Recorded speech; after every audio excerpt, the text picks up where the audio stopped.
let's go. Oh, and I feel good today with my wake up in the morning espresso. I feel good today. It's my feel good breakfast show.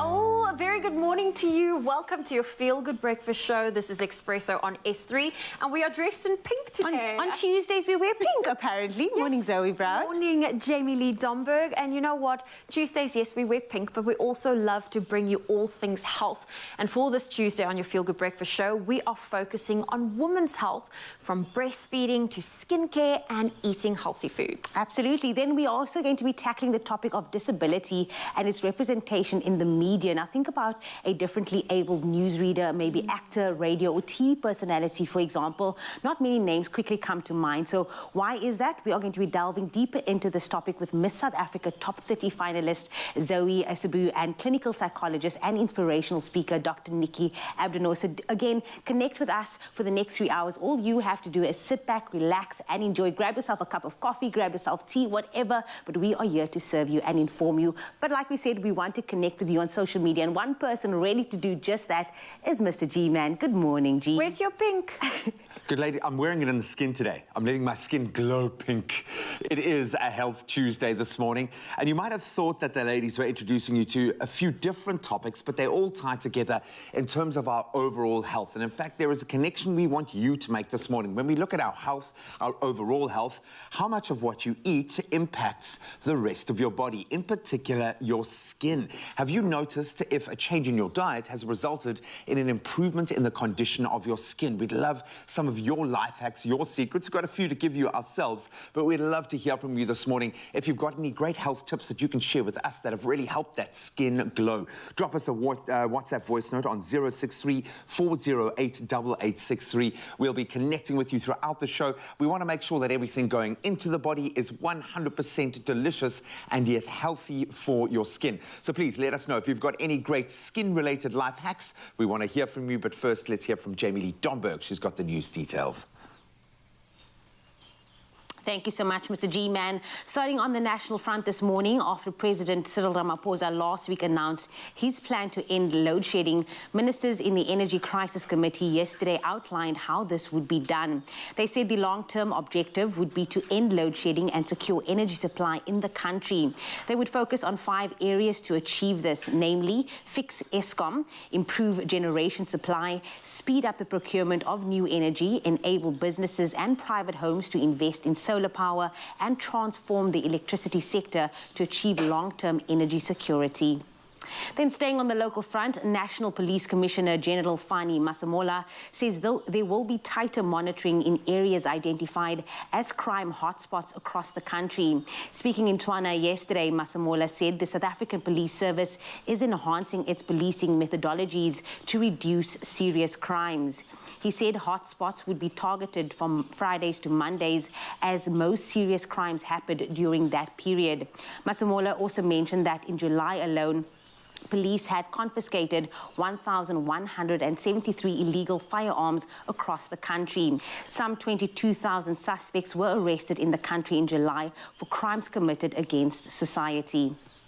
Then looking to news on the international front, both the governing coalition and the main opposition in Senegal have claimed victory in the country's parliamentary elections. The head of President Macky Sall's coalition, Aminata Touré, said it had won 30 of the country's 46 administrative departments, giving it a slim parliamentary majority. However, the opposition Yui Walu coalition disputed her remarks and claimed it had a comfortable majority after gaining ground in the capital, Dakar. Provisional overall results are expected no later than Friday. Then the first ship carrying grain has left a Ukrainian port under a landmark deal with Russia. Turkish and Ukrainian officials says the ship left the southern port of Odessa early on Monday morning. Russia has been blockading Ukrainian ports since February, but the two sides have made a deal to resume shipments. It's hoped the agreement will ease the global food crisis and lower the price of grain. Then finally, the judges for Miss South Africa 2022 taking place on the 13th of August have just been announced. They're an all-female lineup comprising some of the country's most influential personalities.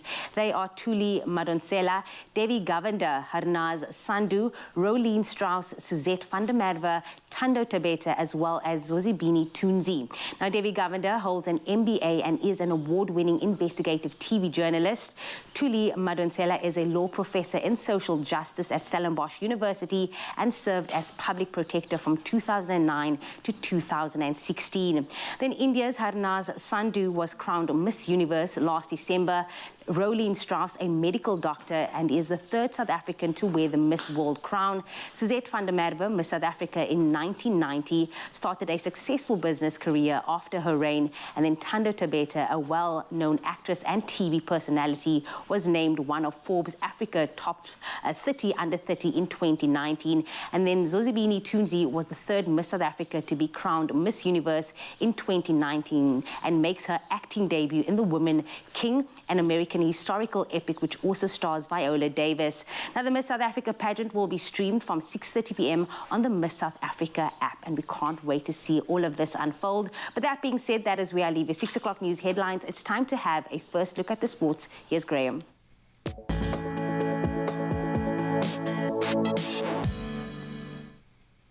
Thank you so much, Jamie. Let's kick it off with more good news coming out of the Commonwealth Games. Team South Africa, they continue to add to their medal haul at the Games with another impressive haul yesterday.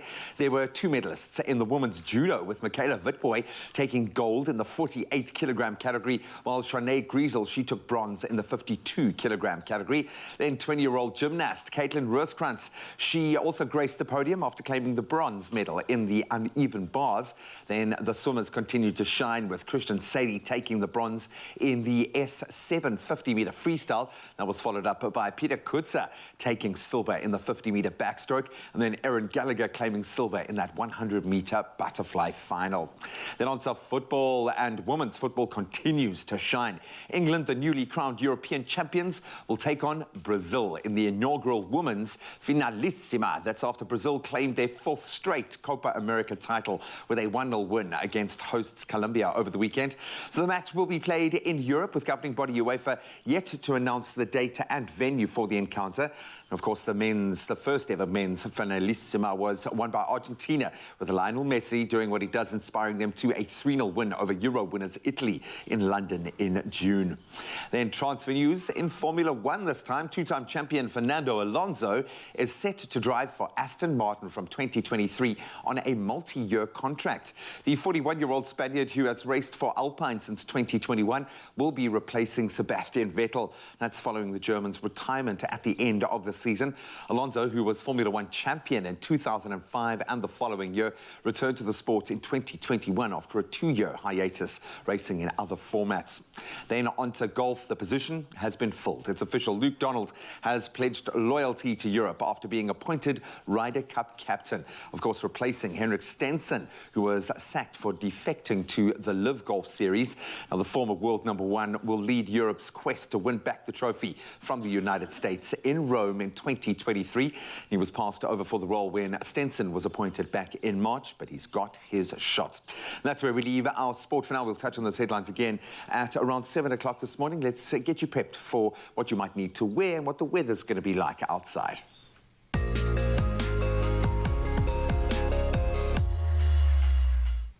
Thank you, Graham. And before we get into your temperatures, let's take a look at some climate change news. Now, climate change and collectors of rare plants are decimating succulents in South Africa. Government researchers have said, warning hundreds of these rugged species are at risk of extinction. Succulents growing in the country's semi-arid regions are experiencing unprecedented rates of decline following a rapid rise in global demand for collectible plants driven by Asia.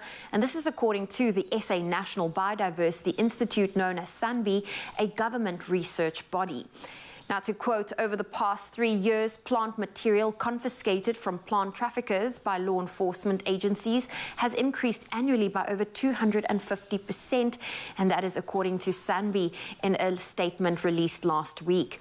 It said more than 200 succulents, typically thick, fleshy plants that retain water to survive dry weather conditions, have been added to an International Union for Conservation of Nature's red list of threatened species, which was updated last week. Unique species growing in the succulent karoo are particularly sought after. The plants are often sold on social media, it added. And from some news, we now turn our attention to your sunrise views. And kicking us off from the Vaal Dam is Louise Cherry out in Kromdraai. Look at that spectacular view, rather, of the sun's rays drizzling across the sky. And that is absolutely amazing. Squallow sent us this view from the city lights, capturing moments before the sunrise in KZN. Nombalunga sent us this view of the purple and yellow hues across the morning sky, filled with overcast clouds in Orlando, West Soweto. One of our regulars, Owen, sent us this stunning view from Lakeside this morning. Look at that stunning array of dark pink hues lighting up the morning sky. And finally, Warren sent us this photo from Johannesburg as the sky begins to lighten up with the shot of the moon in the distance. What a great way to start the morning. Thank you for that, Warren. Well, if you would love to share your sunrise view with us, you can simply WhatsApp it to our WhatsApp line. That number is 063 408 8863. We would love to see how you start your morning. Let's get into your temperatures. Polokwane, your low for today is 7, your high 17. Mbombela 10 with a high of 20. Pretoria 9:18, Johannesburg 6:16. Mahikeng 10 with a high of 18. It's partly cloudy in Klerksdorp. 9's your low, 19 your high. Kimberley 9 with a high of 20. Bloemfontein 6 reaching a high of 20. Richards Bay 14, 23. Sunny in Pietermaritzburg, 10's your low, 24 your high. Durban 15, 22. Mthatha 8, 24. East London 15, 21. Cradock partly cloudy, 7's your low, 22 your high. Gqeberha 11 reaching a high of 20. George 10 with a high of 20. Sunny in Cape Town 11 is your low, 18 your high. Worcester 9, 24. Sutherland 5, 16. And Uppington, a rainy day ahead with a low of 10, a high of 20 degrees Celsius. Another weather update will be coming your way shortly after 7 on your Feel Good Breakfast Show. Help me, please. I need a little help choosing on this Tuesday. So jeans have crossed all borders. We love the fact that everything goes. Comfort is unmatched and there is a fit for everyone. I love the new trends. It is a hashtag Tuesday and I need your help, please, to help me choose between two pairs of jeans. So we've got a classic regular fitture. This is option 1, new rigid regular fit jeans from Woolies. Nice versatile fit. They can be worn casually. You can dress them down or you can dress them up, maybe with a golfer, or style them into a nice smart casual look. Really are a beautiful kind of neutral palette to work off. I like that. And then of course we've got the trusted old faithfuls, the skinnies, trendy blue skinny jeans with extra stretch for all day comfort. I'd be happy in both of these and they both lend themselves beautifully to how I'm going to complete the look. I'll style them with a pair of slim fit RE golfer golfer, in fact, featuring the embroidered badge and statement branding under the collar. I like it, extra style and comfort. And then I've got some nice slip-on sneakers, almost kind of loafer style vibes. I like the fact that I can dress up, dress down with all of these components. Ultimately, the choice is just up to you. I need you to head over to Expresso's social media pages to vote for your favorite pair of jeans. And don't forget to include that all-important hashtag styled by Woolies. I could use your help, please.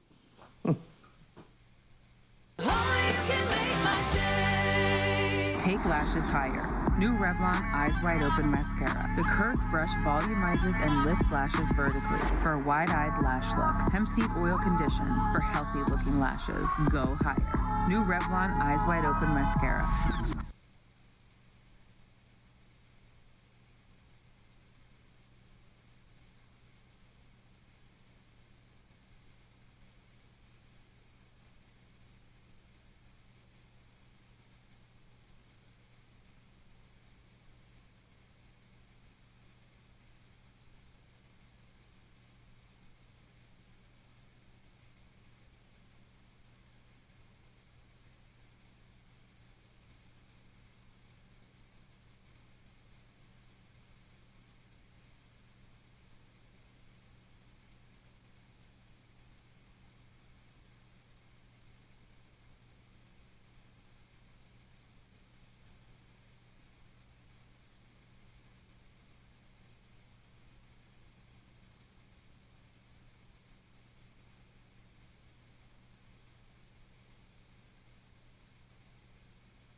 welcome back. Thank you so much for joining us as we delve into the first of our health topics today. And this is a vitally important day, certainly for all parents, but especially for all mamas or mamas-to-be. It is World Breastfeeding Week, and it's celebrated every year from the 1st until the 7th of August.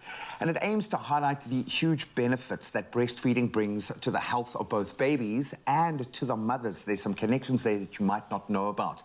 Now, breast milk contains vitally important nutrients, immunological properties, and other bioactive substances that are important for an infant's growth, health, and development, and it's there on tap. Oh, yes, indeed. Now, here to chat to us a bit more about breastfeeding and also the importance thereof is breastfeeding counsellor. We have Megan Ben, as well as lactation consultant Emma Numanelu. And now, if you have any questions for the ladies, feel free to WhatsApp your voice notes to us. That number is 063 408 8863. We'd love to hear from you. Good morning, ladies. Morning. Good morning. And men are welcome in the conversation because it's a partnership bringing a baby into the world, or generally.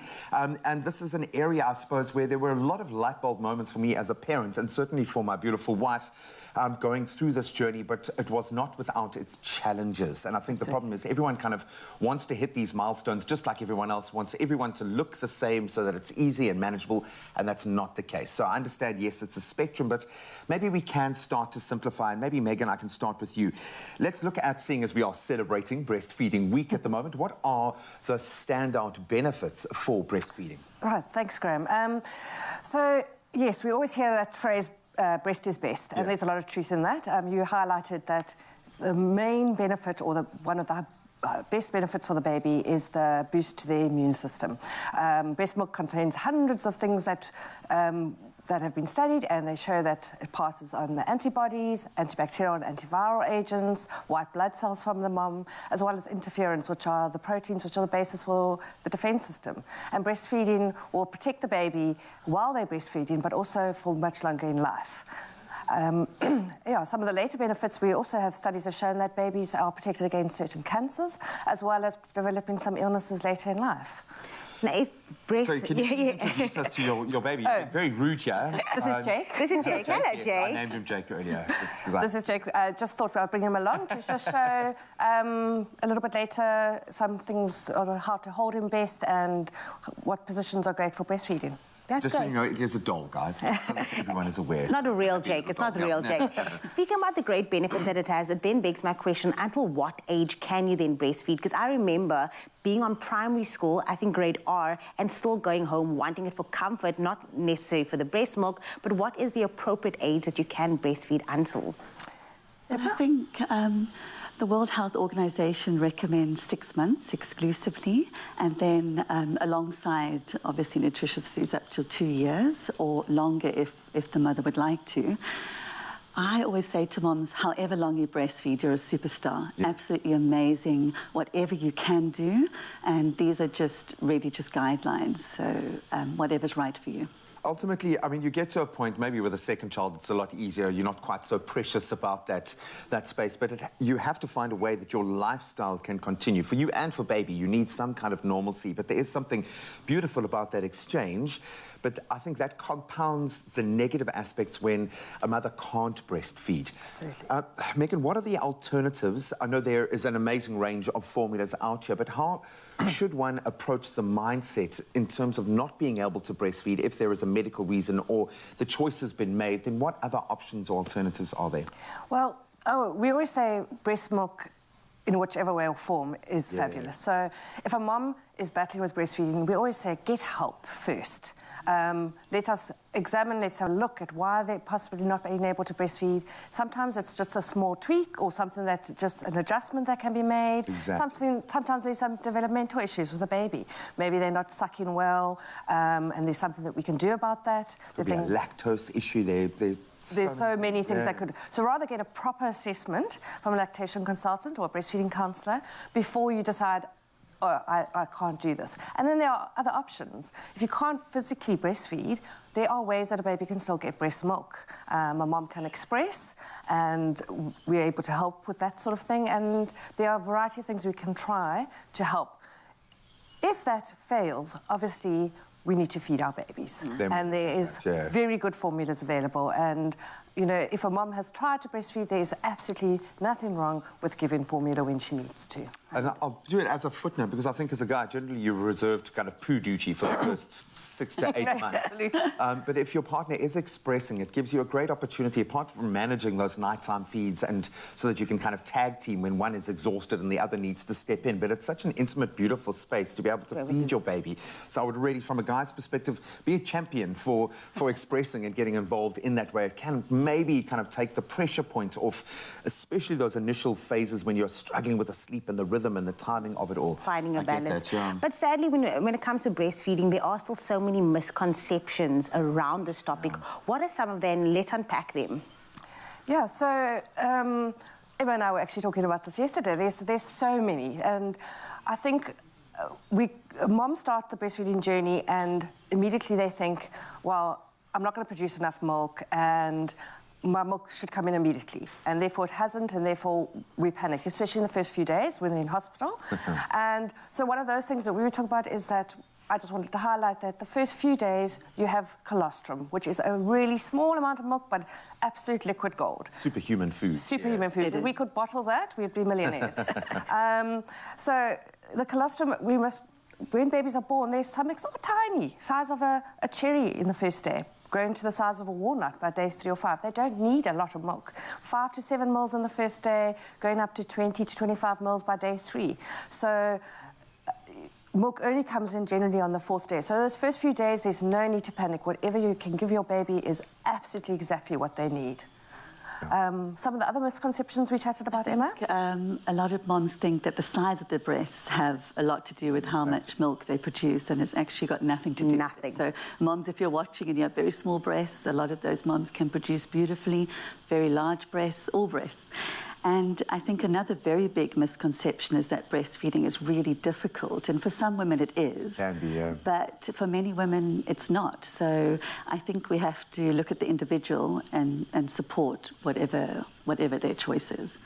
And we are lucky to be surrounded by, in this country, some amazing lactation specialists. There is someone who can help you if you are finding it challenging. It shouldn't be. It should be one of the best parts about those early stages of motherhood or as a family. So please, if you're going through any issues right now and want to ask the questions, we have the experts here just for you this morning. Drop us a voice note. It's 063-408-8863. We'd love to hear from you. Oh, well, listen, a healthier you, it starts with you and your plate. Now, Koo will be taking us on a nourishing journey as Colour Your Plate with Koo. Season 2, it is back.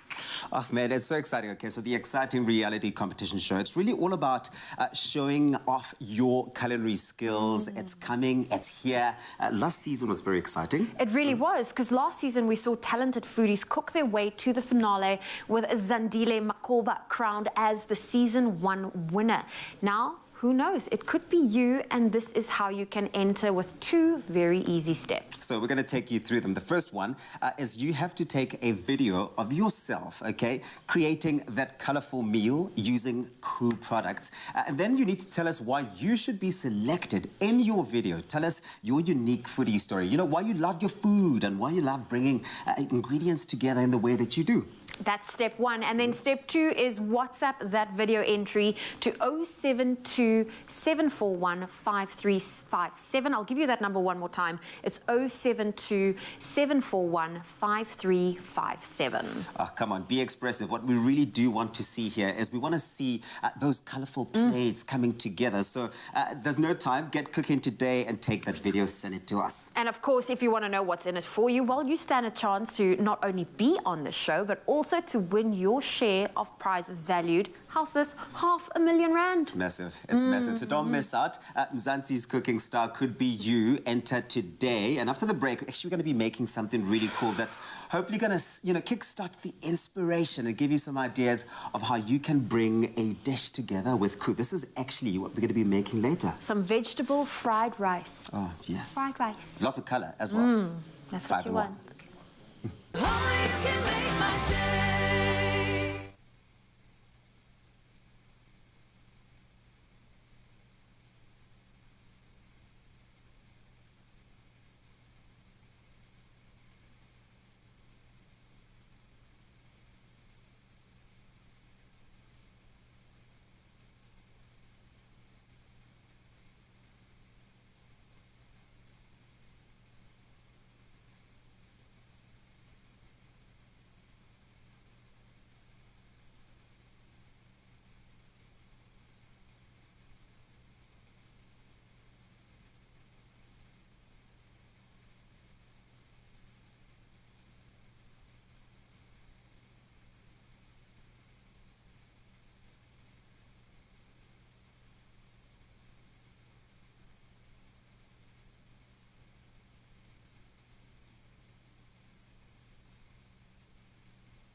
Nourish your skin with Ingram's Moisture Plus, enriched with triple glycerine.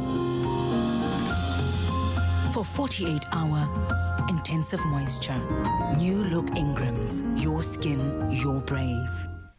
It's my feel-good breakfast show.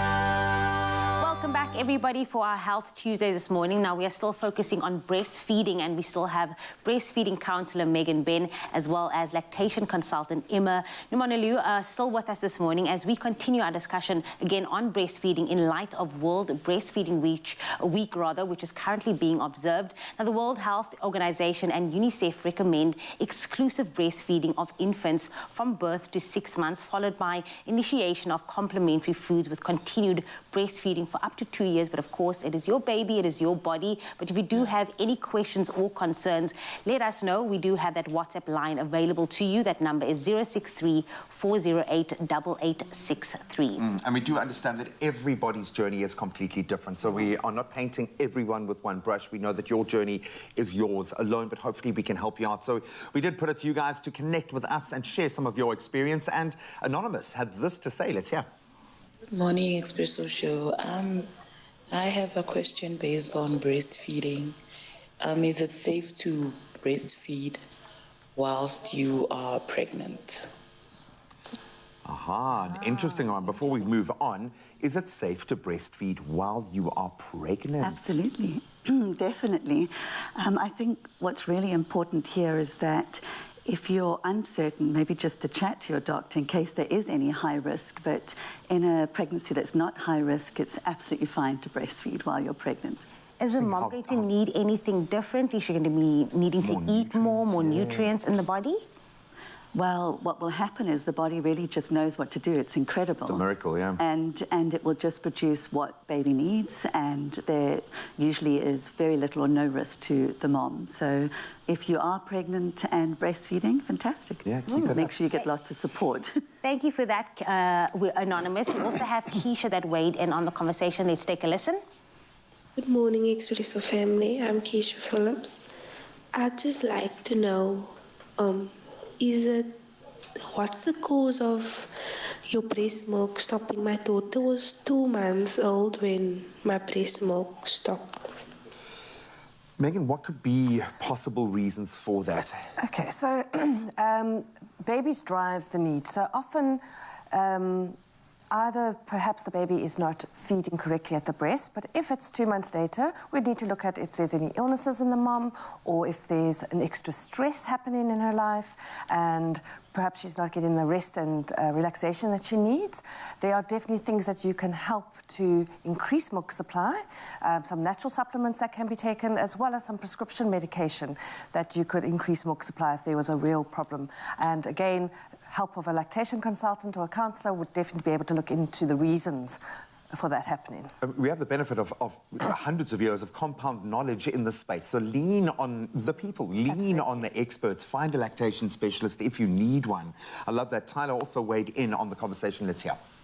Hey guys, hope you're well. Well, I just wanted to find out what are the different types of foods that are a no-no while you are breastfeeding, if there are any. If there are any. Emma, you're shaking your head emphatically. That's a big if, I think, answered.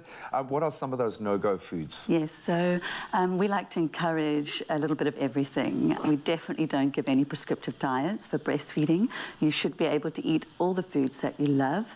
I would just be a little bit careful with too much caffeine. If you're a coffee lover, just maybe 1 cup a day. And if you love your alcohol, ideally just 1 small cup of wine, 1 small glass of wine, but otherwise all of the foods you can enjoy. What about curries? Because I've also heard a myth around curries. People say... A little bit of a myth. A little bit of a myth. Thank you so much for debunking And collectively, at least 20 women out there have gone, yes, thank you, Lord. Definitely have curry. If your baby reacts, you'll soon know about it. You'll know about it. Okay. Absolutely. We have a final voice note that also came through from Anonymous. Let's hear what they had to say. Morning, my name is Toro Ngumalo. I would like to know how long should I breastfeed? And am I able to breastfeed a child if I am HIV positive? Double barrel there. Are you able to breastfeed your child if you're HIV positive? Yes. Yes. Absolutely. I think it's important, obviously, under a doctor's guidance and care, that you have had your viral load checked, that you're on the correct medications, but absolutely you can.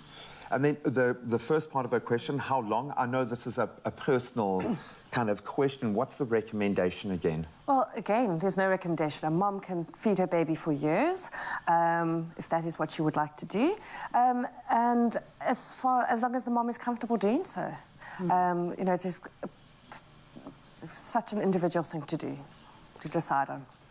Absolutely love that. Come. The reality is, we speak about breastfeeding, but there's also a sad part where women experience discomfort, they're not feeling, you know, it's not a safe space for women to breastfeed sometimes when it comes to sore nipples. How do we then prevent that? We prevent women from experiencing those sore nipples and discomfort during breastfeeding. So I think one of the things that we find the most is that often sore nipples develop in hospital because moms have either just given birth via a natural or cesarean section and they're in pain and they probably do not get the guidance that they need to help them. I've brought Jake along particularly so we can chat about this because one of the things that we find is if the baby latches correctly from the beginning, that prevents sore nipples from happening. Sore nipples are a result of a poor latch. And some of the things, breastfeeding needs to be taught. The mom and the baby learn to breastfeed by breastfeeding. Yeah. And so it's something, a new skill for both of them that they need to learn. But if you can get a few little basics right, it can really help to prevent nipples from being sore. So one of the things I just thought I'd show you quickly with one of the things that we show moms is that if you think about when we drink a glass of water, we need to put our heads back and drink. Yeah. If our heads are pressed down, our chins are down, we cannot swallow properly. So everyone can try that at home and you realise that they need to be able to move their head and have some control of their head. So when we see breastfeeding, we always see in the crook of the arm like that. But if you see how the baby's positioned, we actually put in quite a lot of pressure on the head.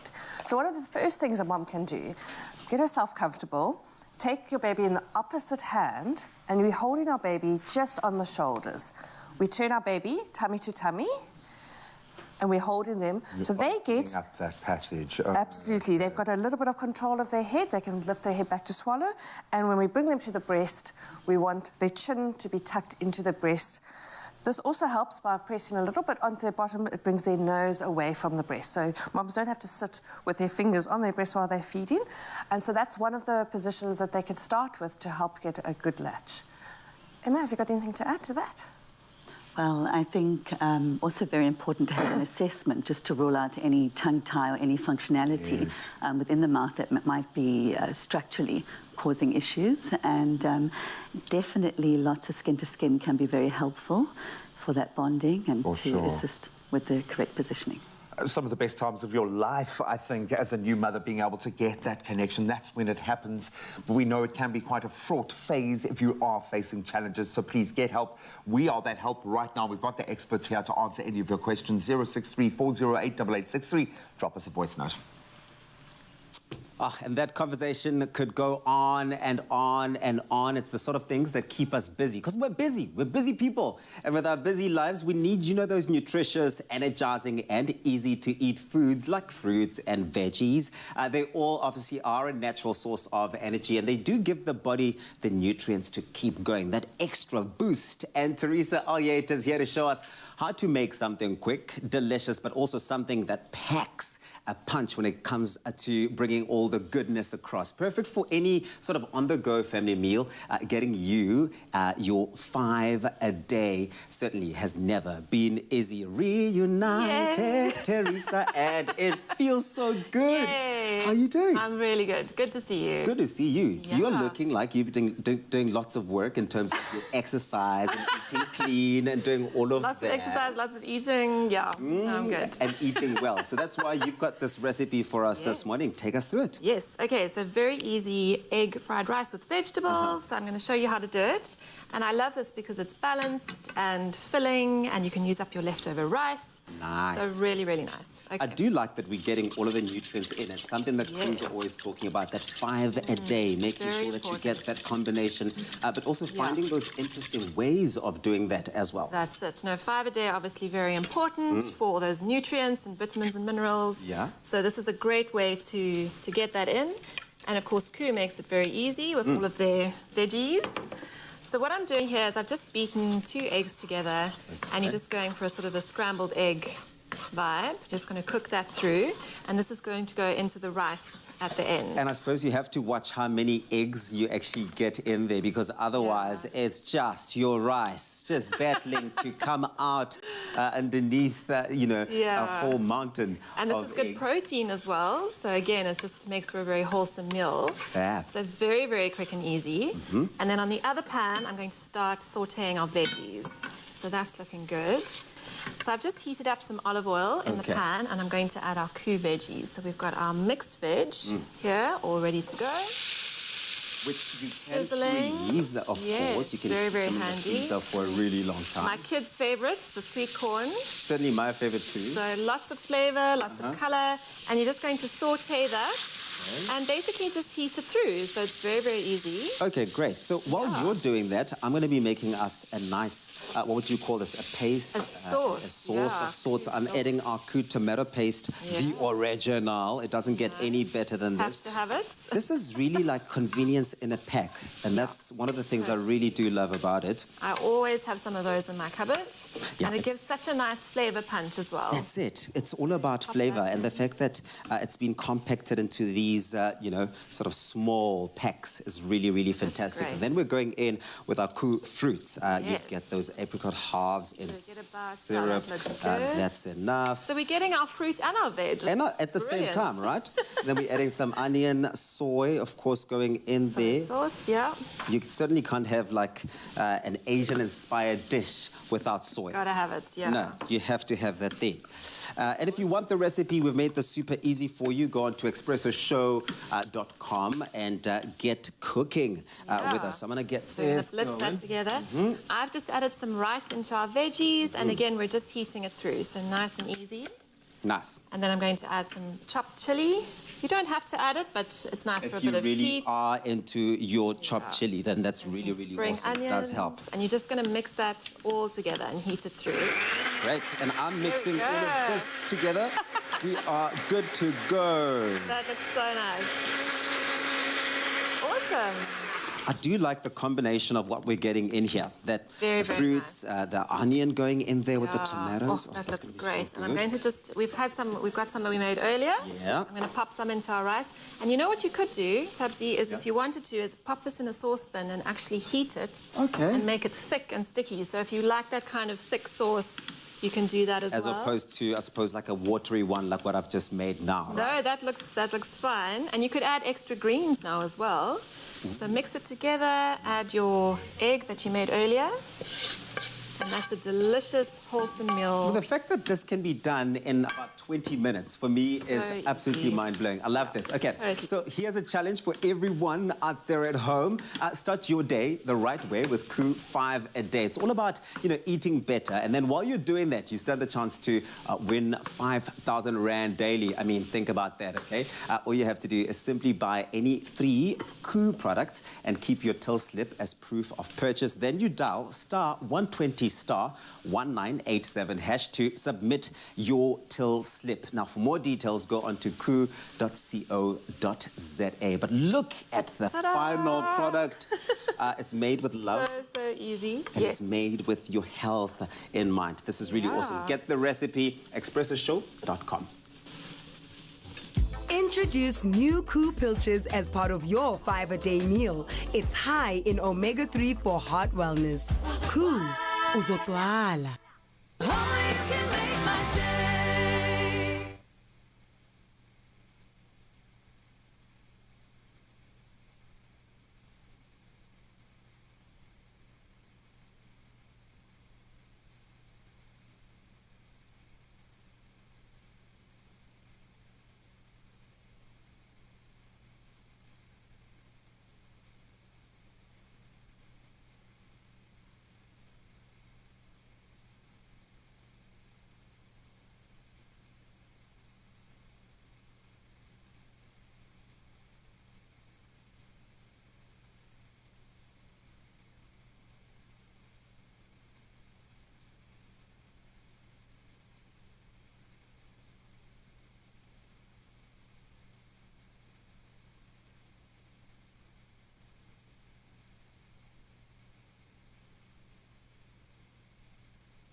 Your generosity can ignite a love for reading amongst our youth. Share your homegrown story. See Cadbury Story Edition packs. There's a glass and a half in everyone. It's my feel-good breakfast show. Welcome back as we continue to celebrate Breastfeeding Week. It's globally recognized and we are doing our part to hopefully educate and empower you this morning. Breastfeeding provides an important mechanism to promote the health of infants, mothers and communities worldwide. It really is a key piece of the puzzle. Breastfeeding counsellor Megan Ben and lactation consultant Emma Numanolu are still with us this morning as we continue our discussion on breastfeeding, considering Life World Breastfeeding Week at the moment. Hopefully you can pick up a few gems today. Absolutely. Now, if you have any questions or concerns, then feel free to WhatsApp those voice notes to us on 063 408 8863. And you have been coming through this morning with all of your questions. So we have another voice note. Let's take a listen. Hello, Expresso. This is Anonymous, and I just wanted to find out if is it always painful when you breastfeed your child? Your womb becomes so sore. Is it normal? I'm going to say no, and I'm not an expert. She was asking, is it normal for breastfeeding to always be sore? Definitely not. Yeah. I'm so sorry to hear that. Definitely not. Breastfeeding should not hurt. If it is hurting, please try and find an SACLC or IBCLC to help your breastfeeding counsellor. We have this, there's a very big myth going around that if you're doing it right, it will be painful, or if the baby's on well, it should hurt, and it definitely shouldn't. So I'm sorry to hear that, but absolutely not. And you should not be enduring the pain for the sake of thinking that you're failing as a mother or that you've got to suck it up because that's what moms have to do. It should not be painful. We have another one from Mpo that also weighed in on the conversation. Let's take a listen. Good morning, Expresso family. This is Mpo from Bloemfontein. Guys, you know what I want to find out? My wife just gave birth yesterday. But she seems to struggle with breastfeeding my child. It's like she doesn't have milk. I don't know what can we use so that she can, you know, be able to breastfeed because the child is only 1 day. Thank you. Umpo, you came to the right time. Yeah, congratulations, first of all, Paul, on the birth of a new baby. Those first few days are going to be a bit of a trial and error period. And just to answer that question again, you know, during the first few days, the milk hasn't come in yet. We're producing something called colostrum. It's a very small amount that the baby needs. So tell your wife to please just continue to feed in because the more the baby feeds, the quicker the milk will come in and she'll be able to produce the milk for your baby. Again, not to paint it with one brush, but how long should that period be? When does the breast milk itself generally kick in? After how many days? Day 3 to day 4. Okay. So you've still got a couple more days, and Paul, don't stress out, but thank you for being an involved dad. We love that. Absolutely. But here's the thing also, there's a constant debate, and this is also maybe comes in when women feel overwhelmed during this first few days where they suddenly want to go onto formula. But there's always a debate between breastfeed and formula. Why is it? Why is there such a negative stigma attached to formula and giving your baby formula?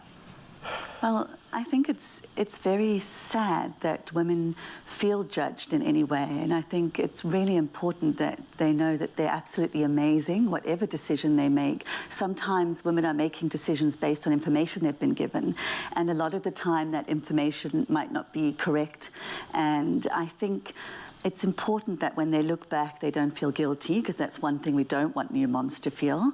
It's important that if the word formula comes up, that the woman actually knows that sometimes formula really is needed and that good moms and good dads are going to feed their babies. Yeah. So I think if there is a discussion in the early days around formula, perhaps that is a time to call a lactation specialist. Well, it has to be, because that was the key for us, and it wasn't a long-term thing that we just needed for, and it was a lactose issue, and we solved it with a very expensive formula, but it was what we needed over that time, and that allowed us to transition that and then for Linz to get to a space where she was happy and healthy. We've had one more voice note come through, and I think this one is quite an important one. Let's take a listen. Hi, good morning, Expresso show. I just wanted to ask, what about the mothers that's smoking and breastfeeding? What kind of impact does that have on the baby? I love it. Okay, well, I'm getting incensed just sitting here, so I'm sure this has obviously hit whatever major buttons within you. We know that it's absolutely a no-no, smoking around children, never mind smoking while you are pregnant or breastfeeding. But what can it actually do to the baby? I don't know who wants to weigh in. I think what's really important here, Graham, is that if the mom is a smoker and she's breastfeeding, that it's actually much better for the baby to receive breast milk than formula. So we would still encourage those moms, obviously ideally to stop smoking or to smoke away from the baby, but we don't want moms to not breastfeed because they're smoking. There's so many beneficial, wonderful health properties within the breast milk, and we would much prefer a smoking mom to breastfeed. To still breastfeed, but just don't smoke anywhere near baby, ideally, child, and change ever. your clothes if you can. The impact on the baby's little lungs can be significant, perhaps not now, but possibly long term. So it's ideally not, but we definitely understand that some people are addicted and it's hard. And for those mums, we say, if you are breastfeeding, just follow that. Follow those guidelines. We have picked up so much already just from these few minutes sitting with the both of you. You are amazing at what you do. Thank you so much for sharing your expertise, bringing little Jake along. It's the best behaved baby we've had in studio, in fact, all week. I think the take home for me here is that if you are having any issues or challenges, ask for help. Speak to a consultant, speak to a lactation specialist. That's why they are there to help you. And it could be something small that needs to be adjusted. But if you're not getting it right, it's not a failure. It just means an opportunity to find a new way of approaching it. Oh, thank you, Graham. Well, you know what? It is Tuesday, and every Tuesday we bring you Pharmacy of the Week, which is a short feature that acknowledges the incredible people working on the front line. This is our way to say thank you to these brave healthcare workers, and this is proudly brought to you by Adcock Ingram's OTC, sponsors of Brave. Now, let's take a look at this week's Pharmacy of the Week, Healthcare Pharmacy, Isipingo Hills. Our pharmacies are on the front line of healthcare. This is Pharmacy of the Week. So I'm in practice for 40 years almost now, and I see my service as helping to heal people that are sick and provide the medicines that they need, that they are prescribed by the doctors and the specialists to make them better. COVID-19 did affect my pharmacy a lot because we had to practice social distancing, we had to wear masks, and we had to hand sanitize and do all the basics. Because of that, we couldn't allow normal influx of patients into the pharmacy. I think I must commend my staff. They were very brave because knowing that it's a lethal disease, they are risking their lives. Pharmacy of the Week, proudly brought to you by Adcock Ingram OTC, sponsors of Brave.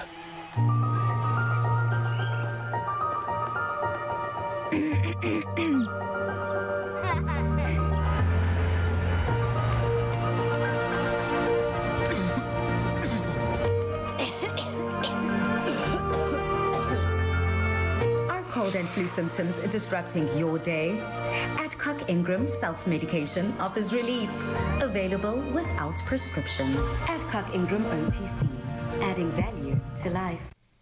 Oh, I love these little pockets of stories to hear, everyone, and we just want to say thank you to these frontline workers.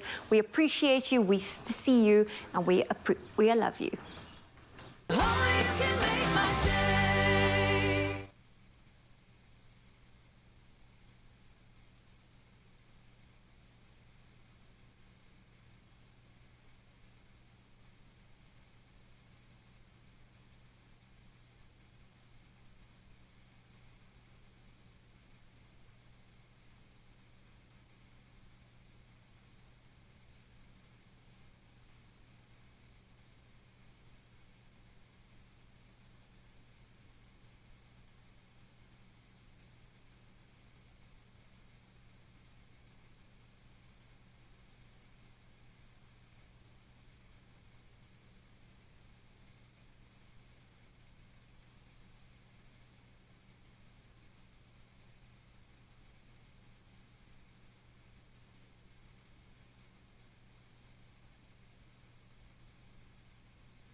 to rejoin a vitally important conversation. Now, I certainly speak from my own perspective. As a parent, your biggest priority, bar none, is to protect and provide for your family. And with thanks to innovative technology, to banking and insurance, we can protect them even if we are no longer around to do so in person. It's called life insurance. You've heard it before. How much have you thought about it and applied it to your own situation? Well, today, it gives me great pleasure to welcome back Kensani Baloy from Old Mutual to continue our conversation around life insurance and specifically unpack how we can extend that cover to our families and our unique needs. Tailor-made. Kensani, welcome back. How are you doing? I'm great, thank you. How are you? And thank you for having me back. It's great to see you again. When do we need to take out life insurance? Is it linked to a specific age? Is there a gateway we move through? What's your take on that? So life insurance, Graham, is really for anyone who would not want to burden those that they love with any debt that they leave behind, or even deprive them of life's comforts that they otherwise would have enjoyed if you were still around to help them afford those. So previously we spoke about how life insurance can help those that you love maintain the same quality of life, right? So if you would want to give that to your family and help them still realize their financial dreams and goals, then life insurance is worth considering. And just to go back to the second half of your question, it's not linked to age at all. And we see this in our claim stats where people of different ages have made the very loving decision to take out life insurance to make sure that those that they leave behind are taken care of even beyond their time on earth. So when we look at our claim stats from 2021, we paid out life insurance in respect of a 94-year-old person. And that goes to show that the age doesn't matter. It can be as old as, you know, as the person is when they, at the time that they pass away. And the youngest person that we paid out a life insurance claim in respect of was only 21 years old. You can see just how wide the age range is. And it just goes to show that it's not linked to age at all. How do you go about selecting the right insurer for you? That is a very, very important step when taking out life insurance. You want to make sure that you go with an insurer that is dependable and trustworthy, because you want to be confident that those you leave behind will receive the payout that was promised. So when doing your research, you know, when picking a financial services provider, it's important to first and foremost pick an insurer that is trustworthy and has a proven track record of paying claims. And secondly, it's important to partner with an insurer that places a heavy emphasis on giving financial advice that is truly personalized and professional. And thirdly, it's quite important to go with an insurer that allows you to pick and only pay for cover that you need and not that which you don't. And you want to make sure that you've met all your financial needs. So you want the flexibility to also change your cover as and when those needs change. And I can't emphasize enough just how important it is to have cover that is customizable. And a relationship. And a relationship. And a relationship. I think connections are more important than ever before now. You need to be able to call someone in those times of needs when your financial situation changes, when your familial situation changes. You need to be able to grow and adapt with that. I absolutely love that. Might seem like a silly question. Do you need to go for a medical before you take out life insurance? It's not a silly question at all. So if you'll be taking out life insurance of 3 million rand or less, then you don't need to go for medical tests.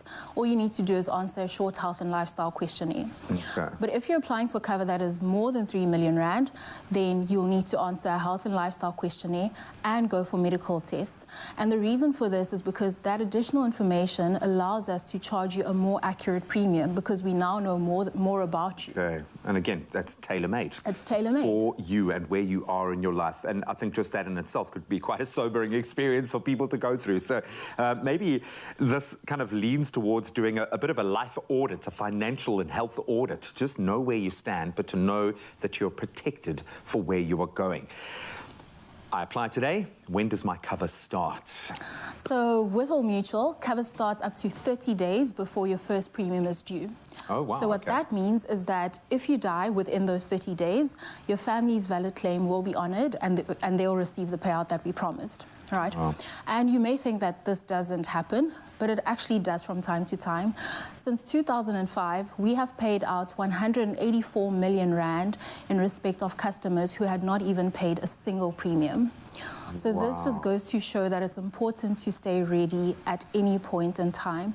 And for anyone who's watching and is not sure what that means and doesn't even know where to start, this is the point where I would love to encourage everyone to reach out to a financial advisor. And if you're not in touch with one, do visit our website on allmutual.co.za/life or call us on 0860 60 60 60 to speak to a financial advisor. Thank you so much. I do, despite the fact that we're talking about such deep and heavy things, I always feel so much lighter once I've spoken to you, because there are tools that we can use and ways that we can make ourselves feel so much more comfortable right now about that big question mark.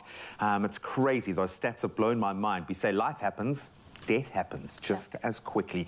So think about that. Thinking about that worst case scenario is never fun, but planning for it is absolutely essential. So please reach out to the Old Mutual team and get that conversation started today. You can call them 0860 60 60 60, or you can just visit them online, oldmutual.co.za.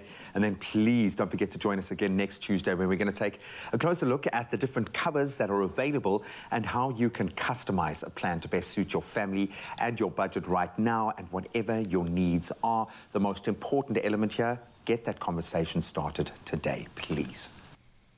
The people we love are the ones that need us most. That's why I took out life insurance from Old Mutual, so he'll always get what he needs, even if I'm not there. Speak to your advisor and help your family get ahead of life. Oh, thank you so much, G-Man. Well, the time now is 1 minute after 7 o'clock. Time to have another look at those news headlines. Starting on the local front, millions of South Africans will receive their old age disability social relief of distress, the SRD grant, and other grants this week. The South African Social Security Agency, SASSA, confirmed the dates on which recipients will receive their grants. Now, they are older persons grant from today, and this includes any grants linked to these accounts. Disability grants from tomorrow, including any grants linked to these accounts, and then all other grants from Thursday onwards. You can collect your 350 Rand SRD grants from Pick n Pay, Boxer, ShopRite, Checkers, and Usave stores. Then, after President Cyril Ramaphosa last week announced his plan to end load shedding, ministers in the Energy Crisis Committee yesterday outlined how this would be done. They said the long-term objective would be to end load shedding and secure energy supply in the country. They would focus on 5 areas to achieve this, namely fix Eskom, improve generation supply, speed up the procurement of new energy, enable businesses and private homes to invest in solar power, and transform the electricity sector to achieve long-term energy security. Then, looking to news on the international front, the world is one misstep from a devastating nuclear war, the UN Secretary General has warned. Now, we have been extraordinarily lucky so far, Antonio Guterres said. Amid rising global tensions, humanity is just one misunderstanding, one miscalculation away from nuclear annihilation, he added. His remarks came at the opening of a conference for countries signed up to the Nuclear Non-Proliferation Treaty. The 1968 deal was introduced after the Cuban Missile Crisis in 1962, an event often portrayed as the closest the world ever came to nuclear war. Then, staying on the international front, both the governing coalition and the main opposition in Senegal have claimed victory in the country's parliamentary elections. The head of President Macky Sall's coalition, Aminata Touré, said it had won 30 of the country's 46 administrative departments, giving it a slim parliamentary majority.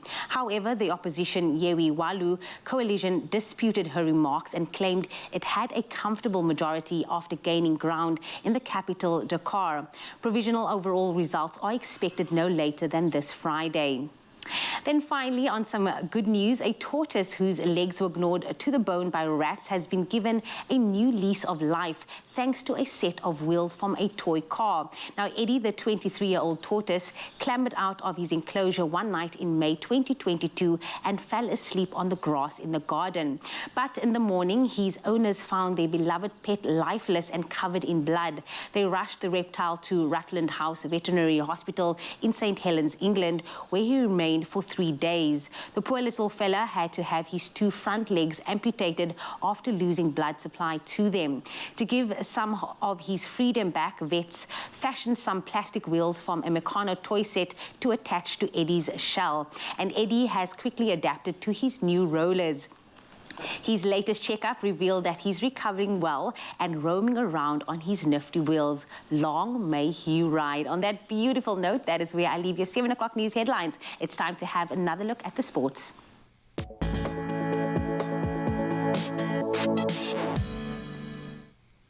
Let's kick it off with the Commonwealth Games, and Team South Africa continued to add to their medal list at the Commonwealth Games with another impressive haul yesterday. There were 2 medalists in the women's judo, with Michaela Witbooi taking gold in the 48-kilogram category, while Shanae Griesel, she took bronze in the 52-kilogram category. Then 20-year-old gymnast Caitlin Roskrantz, she also graced the podium after claiming the bronze medal in the uneven bars. Then swimmers, they continued to shine in the pool, with Christian Sadie taking the bronze in the S750-meter freestyle. That was followed by Peter Kutzer taking silver in the 50-meter backstroke, and then Erin Gallagher claiming silver in the 100-meter butterfly. Then women's football continuing to dominate the headlines at the moment. England, the newly crowned European champions, they will be taking on Brazil in the inaugural women's finalissimo. And that's after Brazil claimed their 4th straight Copa America title with a 1-0 win against hosts Colombia at the weekend. The match will be played in Europe, with governing body UEFA yet to announce the date and venue for the encounter. The first men's finalissima was won by Argentina, with Lionel Messi doing what he does, inspiring them to a 3-0 win over Euro winners Italy in London in June this year. Then on to Formula One, he's still at the top of his game. 2-time champion Fernando Alonso is set to drive for Aston Martin from 2023 on a multi-year contract. The 41-year-old Spaniard, who has raced for Alpine since 2021, will be replacing Sebastian Vettel. That's after the German's retirement at the end of this season. Alonso, who was Formula One champion back in 2005 and 2006, returned to the sport in 2021 after a 2-year hiatus, racing in other categories. Great to see some of the GOATs still shining. Then on to golf. Luke Donald has now pledged loyalty to Europe after being appointed as Ryder Cup captain, replacing Henrik Stenson, who was sacked for defecting to the Live Golf Series. The former world #1 will lead Europe's quest to win back the trophy from the United States in Rome in 2023. He was, of course, passed over for the role originally when Stenson was appointed back in March, but he's got his nod. And that's where we leave our sporting headlines for now. The roads should be waking up around about now, so let's get the latest on the traffic front.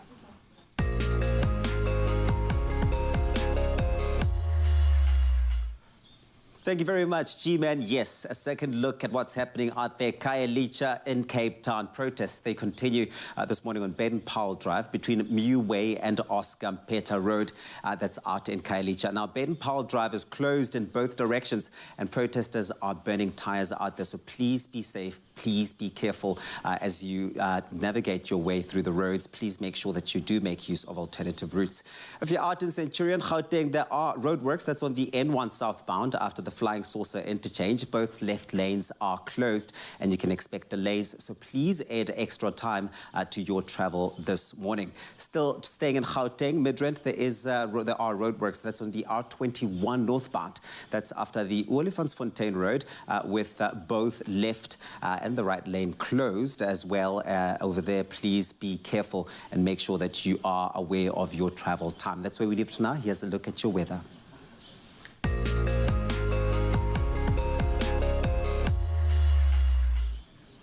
Now, a fast-spreading wildfire named the McKinney Fire has grown to more than 55,000 acres in 2 days, becoming California's largest wildfire out this year in 2022.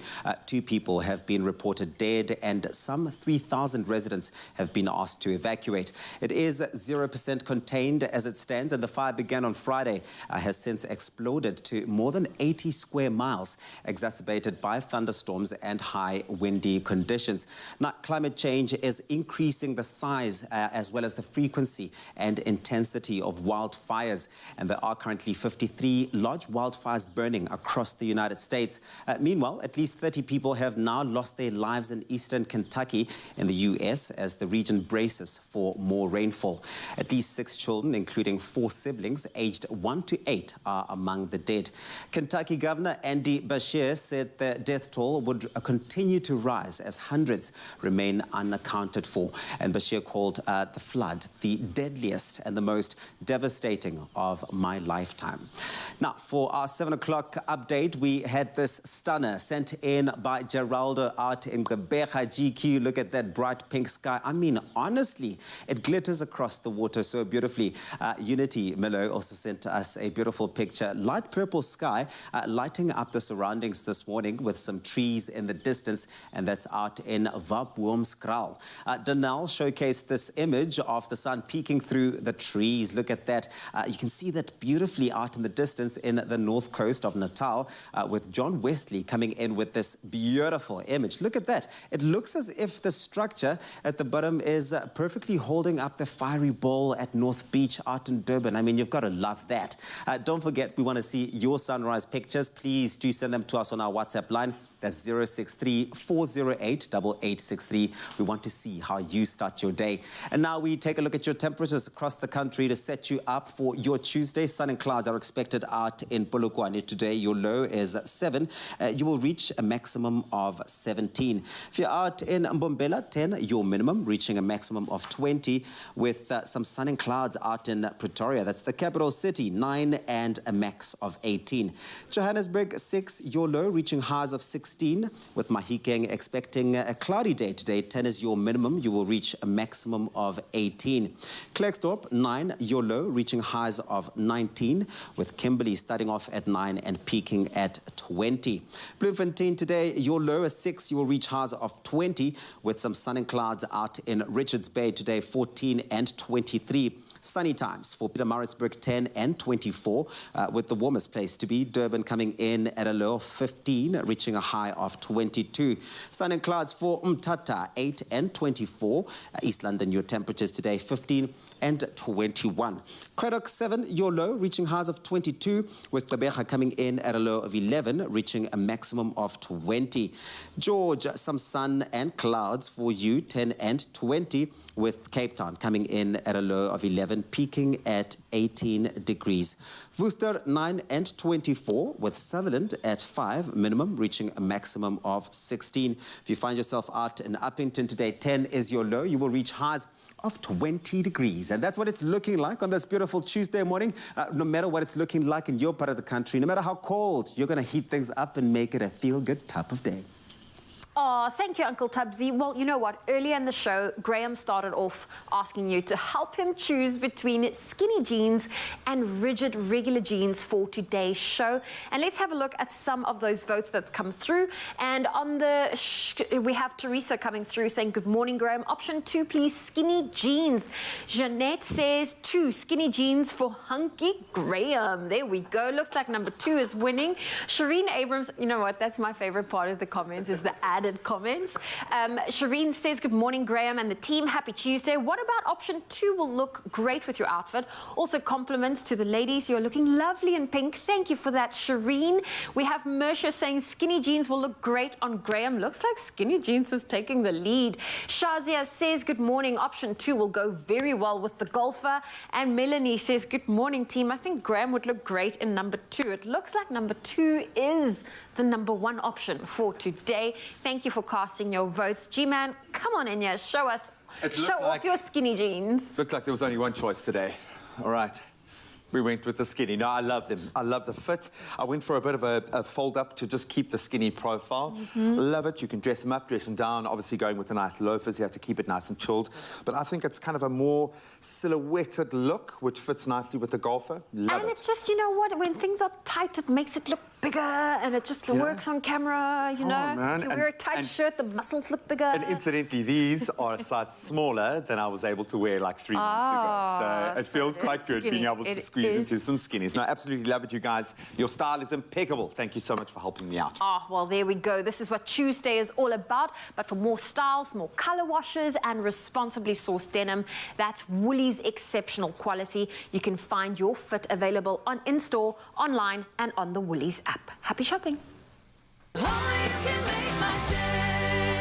Take lashes higher. New Revlon Eyes Wide Open Mascara. The curved brush volumizes and lifts lashes vertically for a wide-eyed lash look. Hemp seed oil conditions for healthy-looking lashes. Go higher. New Revlon Eyes Wide Open Mascara.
It's my feel-good breakfast show.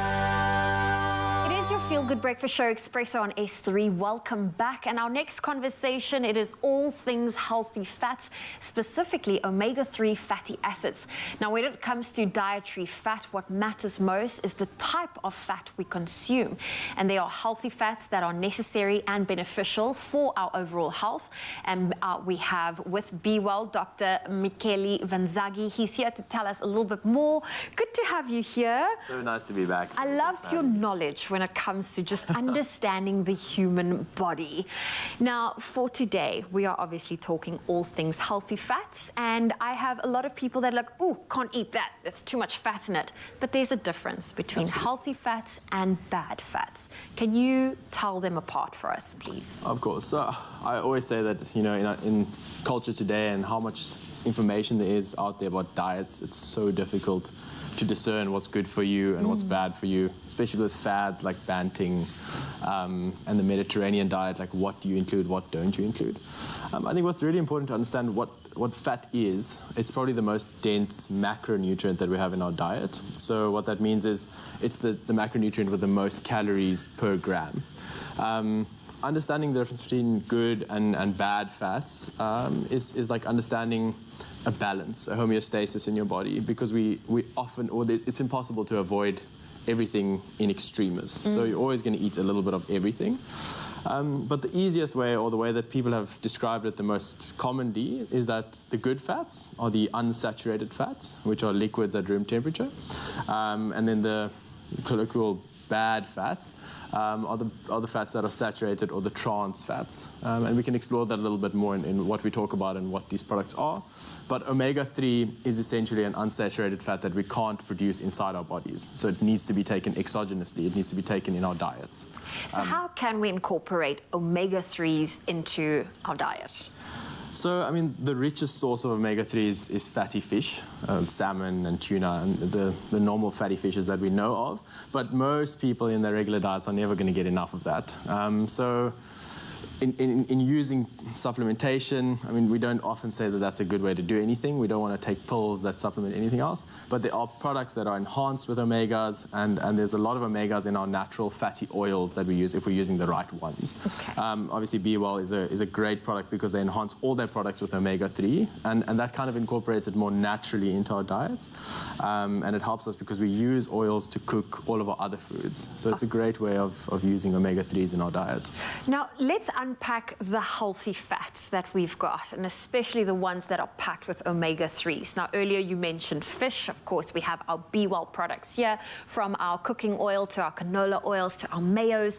How else can we get those healthy fats into our bodies? So, I mean, obviously diet is the most important. Yeah. Enhancing our diet with oils that we know have healthy fats inside them. I think people know about avocados, nuts, and seeds. All of those things have a lot of fat. And I think it's just about understanding where the bad fats are and trying to avoid that. And you know, using that balance to create your fundamental diet is the most important thing. But I always say, you know, things that you use every day in addition to your diet that have healthy fats in them are by far the best way to supplement your diet. I almost feel like we need to rework the dictionary here and almost call the healthy fats not. We should exclude the word fats, because I think it always just has that negative connotation to it. Yeah. Now, you know, for a mom, for someone that is providing for the family, even myself trying to, you know, convince my friends that there are good fats, there are bad fats, but the ones that are essential for you, how can you get your family to, you know, up their healthy fats? So I think the most important thing is understanding what we mean by healthy fats, right? So there's different types of lipoproteins in your body, high density and low density lipoproteins. And the low density ones are the bad ones that carry fat from your liver to the rest of your body, to the heart vessels, to the blood vessels. So they increase your blood pressure and they increase to cardiovascular disease, versus the high density lipoproteins that actually carry that fat away. Okay. So we balance our fats by eating the right fats, the healthy fats. We increase the high-density lipoproteins, and that way in our bodies, our fat in the peripherals is well controlled. And I think if we create that knowledge in our children, it's always very empowering to have knowledge. I always say that. And I think just, you know, denormalizing the word bad and good is always what I say. There is no such thing, really, if you think about it. You know, it's all about balancing those two things and eating everything in moderation. So if we teach our kids about moderation, and I don't really believe in being extreme, you know, I think people should be balanced and they should do things that work for them. No one really fits a mold. So I think just creating knowledge about what fats are and how they help us and what they do for us is the best way to teach people to eat them. Oh, well, there we go. Michele, thank you so much for joining us today, Doc. And you can introduce your family to the range of healthy foods and flavors from around the world that they rely on healthy fat to deliver great flavor. And think about the nut-based sauces of that Mediterranean that makes other healthier foods, such as vegetables and fish, more appealing. And Be Well has created a cookbook with amazing recipes that you can try. It's quick, it's easy, and you can simply download it for free on bewellfoods.co.za. So a salad should be bright, it should be colourful, it should be fresh and 100% healthy. Introduce, of course, the perfect partner in our Crush. 100% goodness is there on tap, and you're going to get all of the vitamins and nutrients that you need. And if you're struggling to move past the good old iconic iceberg lettuce salad, maybe we've got something special for you this morning. I'm going to proclaim it. It is the Fatouche Smash. That's the most unsalady sounding salad name we've ever had, but I can guarantee 100% that this will be your new favorite. And Teresa is here for the first time in our careers together to make something completely healthy. Can't be the first time, surely. Where is the indulgence? Where's the chocolate? Where's the syrup? That's coming later. No, you are a queen of cakes, and we'll give you your due there. But you're also a mom who is very active and conscious about what goes into your little people's bodies. And I think this ticks all of those boxes. Yes. But it's also flavorful. And I think that's something we often miss in the salad and veggie space, is layering the flavor. Exactly. It doesn't need to be boring and bland. You can zhuzh it up, and we're going to add lots of flavor today. So it's looking, I'm saying I saw that tahini or whatever that is, Yes, and I'm thinking tahini, Middle that's right. Eastern. What's Yes. the vibe here? Is this Yeah, Mediterranean, Middle Eastern vibe. Cool. The fattoush is basically a salad with toasted bread. Beautiful. And I don't know about your kids, mine love pita bread. Oh, for sure. So we're going to stuff the salad inside, and it's going to be delicious. And I know breads are kind of empty calories for the most part. What I like about a pita or a wrap like that, it's minimal carb content. You're not having a huge amount of bread. It more becomes a textural thing. Totally. I And think you for can get me. the whole wheat pita breads as well. Exactly. You can go for the minis if you... You could probably even find some coconut flour kind of replacements if you needed to go that route. But for this, we're going to be purist, and I absolutely love the idea of a beautiful, fresh, crunchy salad. Yes, excuse me, being encapsulated in this beautiful pita. Exactly. I've never seen it done like that, though. No, and you don't have to do it this way. You can just toast it. But this is going to make it lovely and golden and crispy, and it's going to puff up, and that's going to hold our salad. Absolutely beautiful. Okay, Yeah. so speaking of our fattoush smash, what is going into our gorgeous salad? Yes, so you can obviously play with it and do what you like, but I've got some lettuce here, and I'm going to add some cherry tomatoes that we've halved, and then some red pepper, just for a bit of a punch. Crunch. Love it. And it's worth trying out. Like, everyone has their favorite pepper. I love yellow peppers. Just really have the flavor profile that I enjoy, because there is a bit of a nuance there. Yeah. You can go for all three, but find the pepper that you like, because it adds, again, another beautiful textural element to a salad. Yeah, and almost fresh, like a it's touch of crunchy. sweetness, and yeah, adds that flavor. So we've added some radishes, some red onion. I've added a bit of mint as well, because that just lifts it. A little bit of herbaceousness just to kind of Bit of salt and pepper. raise the stakes. The other thing you can add, which I love, is a bit of dukkha. Okay. Buy, or you can make it yourself. It's basically a mixture of toasted nuts and seeds The with crushed nuts. cumin, Ooh. coriander. It's so fragrant and delicious. And that's so delicious. I mean, if you've got any leftover bits of pita or any kind of bread, just to dip it in a bit of oil and then I in the love dukkha, that in itself Yeah. is absolutely And beautiful. you're going to do some cucumber for me, please. I was wondering what If these you- are. The size put you off there. Yeah, that's so cute.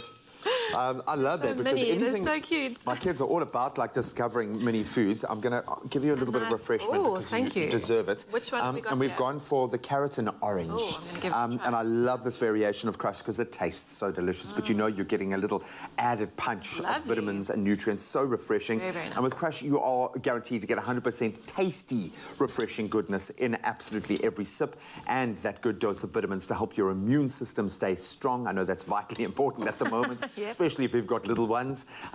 Basically the best way to enjoy any meal.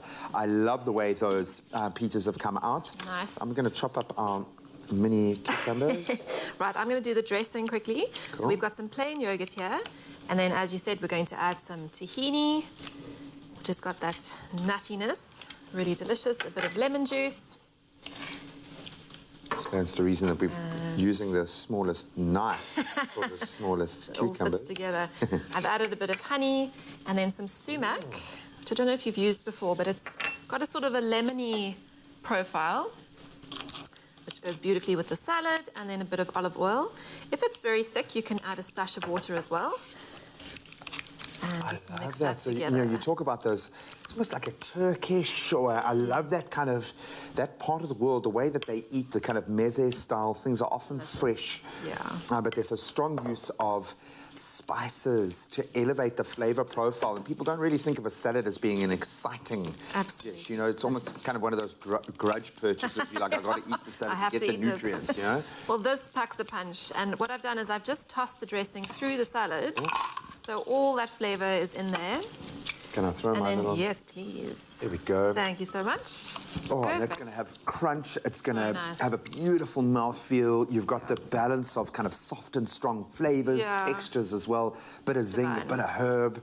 It's something really, really unusual for a salad. I absolutely love the fact so that we pushed the nice. boat out a bit with this one. And maybe this is what your life needs. If you're looking to inject a bit of excitement into your next salad, you've got to smash little it. And bit if you hot. want this entire recipe, as simple as this was to make, you can find all of these beautiful ingredients on expressoshow.com. Then it's up to you how full you want to fill your pockets. I think you can go big. And if you don't want to use pita breads, you can use tortillas as well. Just wrap it up or use the minis. Easy peasy, or just eat it straight out the bowl. Absolutely beautiful. Please try this at home. Morning, boy. How's it, Dad? How's the exams going? 100%? 100% what? 100% crush. 100% fruit. 100% goodness. With love by Clover. Only you can make my day.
It's my feel-good breakfast show. Welcome back. It is your Feel Good Breakfast Show, Expresso on S3. Now, do you understand your skin and its specific needs? Well, Skin Miles understands that skincare is a personal journey. That is why they curate a bespoke skincare journey for every individual using only clinically tested products that deliver on every promise. Now, Dr. Alec Nikolic is an aesthetic medicine specialist and founder of Skin Miles. He is here to elaborate on their latest offerings and discuss the impact their seasonal changes have on our skin. Dr. Alec, it's so amazing to have you here. I love it when products and systems are designed to really personalize to the individual, and that's exactly what Skin Miles does. It is there, it was founded in 2015 to give us effective, wonderful advice and accurate advice for what each person's individual skincare regime needs. Why would you say Skin Miles should be everyone's go-to destination to try and find out which products they need? Thanks, Zoe. Yeah, good question. I think that, when we first started, we realized very early on that people were not 100% sure what to use. Even something basic from a moisturizer for their specific skin type or even skin concerns. And so we decided that the best and the easiest way would actually to be set up a number of systems to actually help people get the correct skin regime for their actual skin types. And so we introduced WhatsApp with trained skincare therapists. We introduced online Zoom skin consultations, a face-to-face skin assessment. That actually is answered by me personally. So we've tried to take the guesswork out of which skincare product that someone needs to use for their skin types. And there are so many products available, so many incredible ones. And I think a lot of us, when we see all of these, we're overwhelmed and we're like, where do I start? I know my skin is dry, but there are so many different products available. But Dr. Alec, I find that, in winter, my skincare routine is a different need compared to summertime. Correct. Is that true that the season affects our skincare routines? Yeah, 100%. Not with everyone. Some of our skins are fine, and they kind of remain consistent throughout all the seasons. But definitely a lot of people suffer from dry skin through winter. And that's mostly because the skin barrier takes a lot more strain and tends to lose a lot more water. And then it can overreact either by becoming too dry or it can actually clog up pores. And then in our summer months, we kind of tend to be a little bit more oilier and on the oily side. So definitely that can change with seasons, and our autumn and spring seasons, they can kind of be in between those extremes of winter and summer. And so we should adapt our skincare so that our skin actually remains healthy throughout the year. Now, I know for some people that can be quite costly because if I need to buy different products for summer compared to different products for winter, how can Skin Miles help with that? Sure. Well, the first thing is that we have quite a wide range of products. You know, we have well over 110 brands, close to 5,000 products. And so across that, we will definitely be able to suit every single person's budget. But you must also remember that by changing with the seasons, most products tend to last between 3 to 4 or 5 months at most. And so that will kind of take you from one season to the next. That is amazing. Yeah. That is amazing to know because I know the outfit might fool you. You might think it's spring, but we are still in the heart of winter.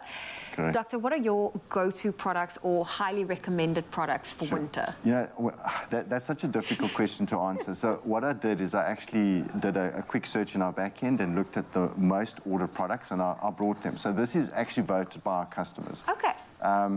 And very simply, what I brought were some moisturizers, particularly now for the winter kind of drier skin, where we want the hyaluronic acids, the ceramides, you know, something that's a little bit more moisturizing. And then antioxidants, both your vitamin C antioxidants, your retinol, vitamin A antioxidants, they just help improve the actual skin barrier and help protect the skin against environmental factors.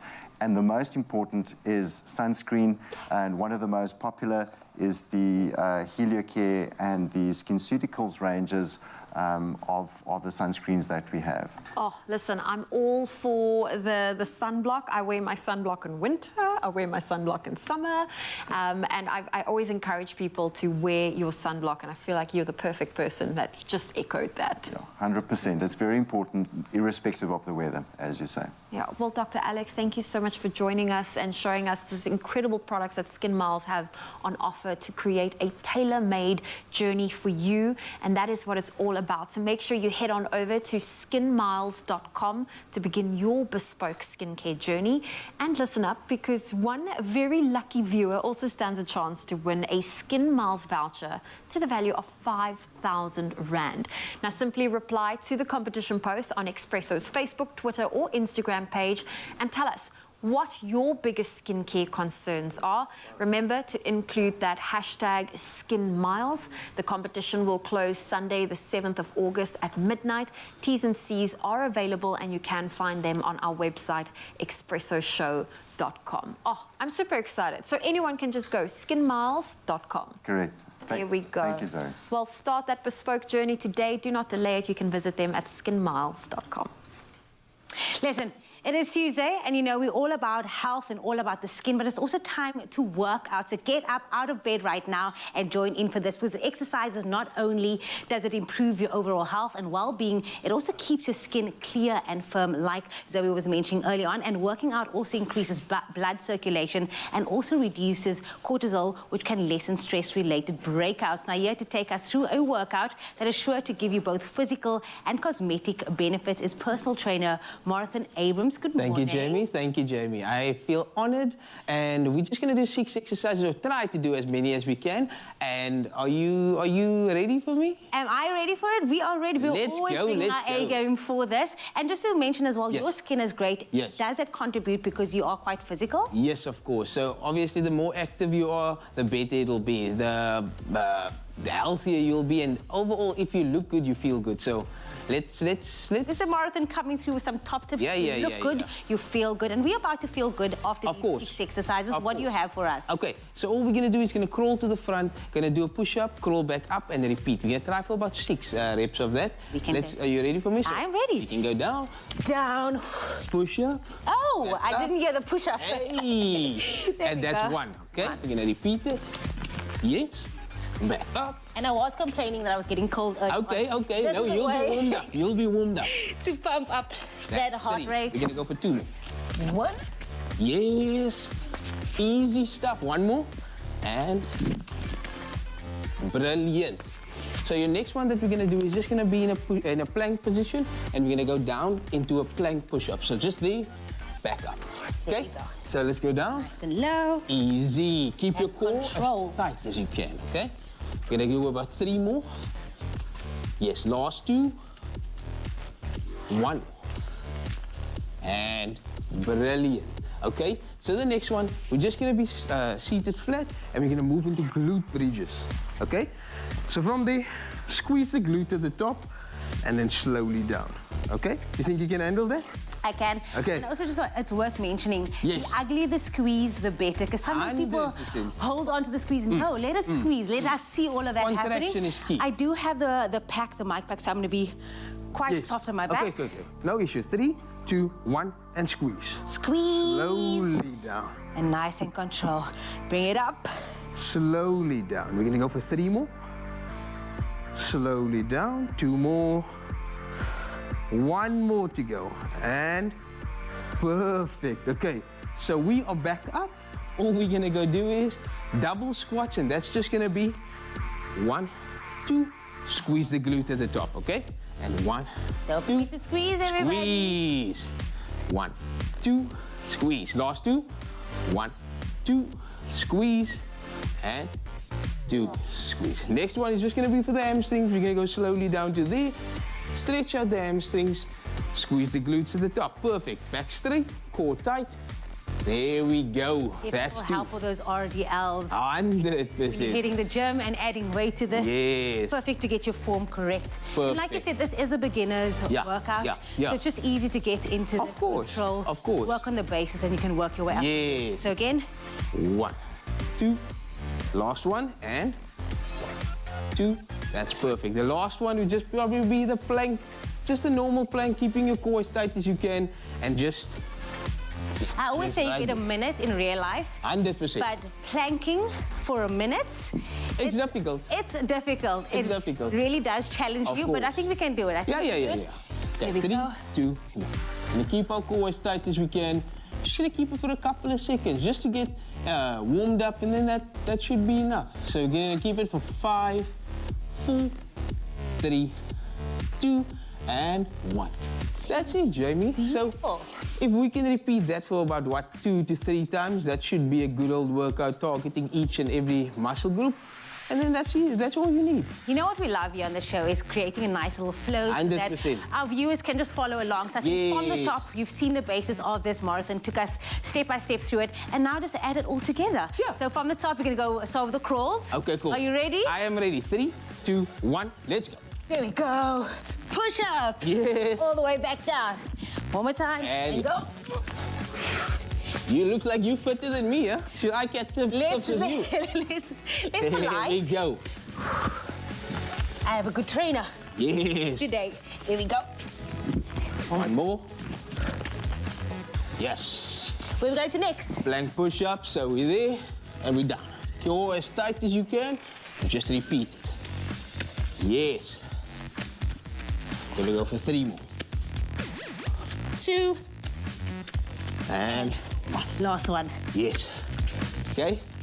Back. Next one. Are you ready for glute bridges? Glute bridges. 3, We're 2, all in this. 1. Let's squeeze. 1, 2, down. 1, 2, down. 1, 2, It should be burning. down. If it's not burning, it's not working. 2, down. Perfect. 1 more. 1, 2, and down. Okay, we're up. Double squats. Back up. 3, 2, 1. Let's go. 2, up. 1, 2, up. 1, 2, up. 2 more. 1, 2, up. Finish her strong. 1, 2, and up. Next one, RDLs. You ready? 3, 2, 1. Let's go. 1, 2, up. And obviously, if this gets a little too easy, you can just add a weight. And then it shouldn't be too bad. Back straight, core tight. Let's go for last 2. 1, 2, up. 1, 2, and up. And Now we're it's gonna time for end the it off hold. with the plank. You think With you a can plank handle? hold, we can do it. Marathon, you have been so amazing taking us through Thank this you workout. so much. Let us also see. Challenge yourself. See how long you can hold yourself in this plank position. We're going to try for the rest of the show. 100%. While me and Marathon does this. I hope you enjoyed this workout. Here we go. Thank you so much. Let's finish her strong. Core as tight as you And hold. I'll stay here for the rest of the show. Easy.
Welcome back. Yes, it is. I haven't seen you all morning, guy. I know. I've seen you on screen. All the You look screens good are on. today. Oh, come on. No. Stop. What are you eating? How come your skin is looking so gorgeous? My diet has changed. My skin's reacting accordingly. But that's what we're asking you this morning on our social media post. We're asking you if you've noticed a difference in your skin when your eating habits change. Join our skincare conversation. Of course, it's also about healthy eating. And we've asked you to send in some voice notes as well, but you've sent comments in. Let's see what the people are saying. So Teresa Maika saying, good morning. SAFTA's nominated. Beautiful, fam. Thank you for saying that. Yes, fam, especially when I eat a lot of unhealthy food, especially sweets and chocolate. We also got one from Shireen Abrams. It says, good morning, my Expresso family. Happy Tuesday. I have oily skin, so when eating too much sweet things, I do tend to get pimples. Luckily, not severe, but I drink lots of water and also use my skin products, which does help a lot. Have a super day, team. Sending all my love to the entire team. It does matter what you put in, and it's about, I know everyone's system is slightly different, but it seems to be a common theme. Melanie also alluding to that oily skin can be exacerbated by eating too many sweets. Then Donald Seshoka saying, yes, I noticed something. When I consume lots of vegetables in a week, my skin goes acne-free. That could be the tip. And you get a glow. There's a glow you get from that as well. Veggies, fruits, that 5-a-day lifestyle, it helps. It really does. It does. Whole Foods. We got Ridwan weighing in with a voice note this morning. Let's hear. Good morning, Expresso. Trust you well. That's so true. Because the moment I eat like very, very sweet things, like crisp or sweets, and I overindulge in it, my skin actually breaks out in pimples. And if I have much more water and eat healthier, my skin is much, much better. Thank you. Yep, water, the elixir of life. We've got one more voice note coming through. Let's take a listen. Goeiemorgen, Expo, South Africa. Yes, definitely. When I take lots of junk foods, lots of pimples coming over my face or acne. But when I take lots of fruits or green tea, it clears my skin. Namaste. Namaste to you as well. Thank you so much for both of those voice notes and all of those comments. Clearly, what you put in does make a difference. Keep those voice notes coming. 063-408-8863. How does what you eat affect the health of your skin? You are what you eat. Oh, thank you, gentlemen. Well, speaking of healthy eating, this next recipe is soy good. Soy goodness from nature. Source of plant protein. Naturally cholesterol-free, lactose-free. Made with love by Clover. Now, who said tarts are only for desserts? Well, thanks to Clover Good Hope soy milk, we are getting plenty of inspiration. How does this sound? We're about to show you how to make our caramelized onion tart that can be served as a side dish or even as a backup for when plant-based loved ones come to pop in for a visit. And Teresa is here to show us how it all comes together. I will be honest, I've had a quiche that had onions in it, but never an onion tart. This is the first. Okay, so it's very similar. A quiche normally just has eggs and milk as the kind of base, but we're going to be making a cheese sauce. Very, very delicious. So I'm going to start by caramelizing our onions.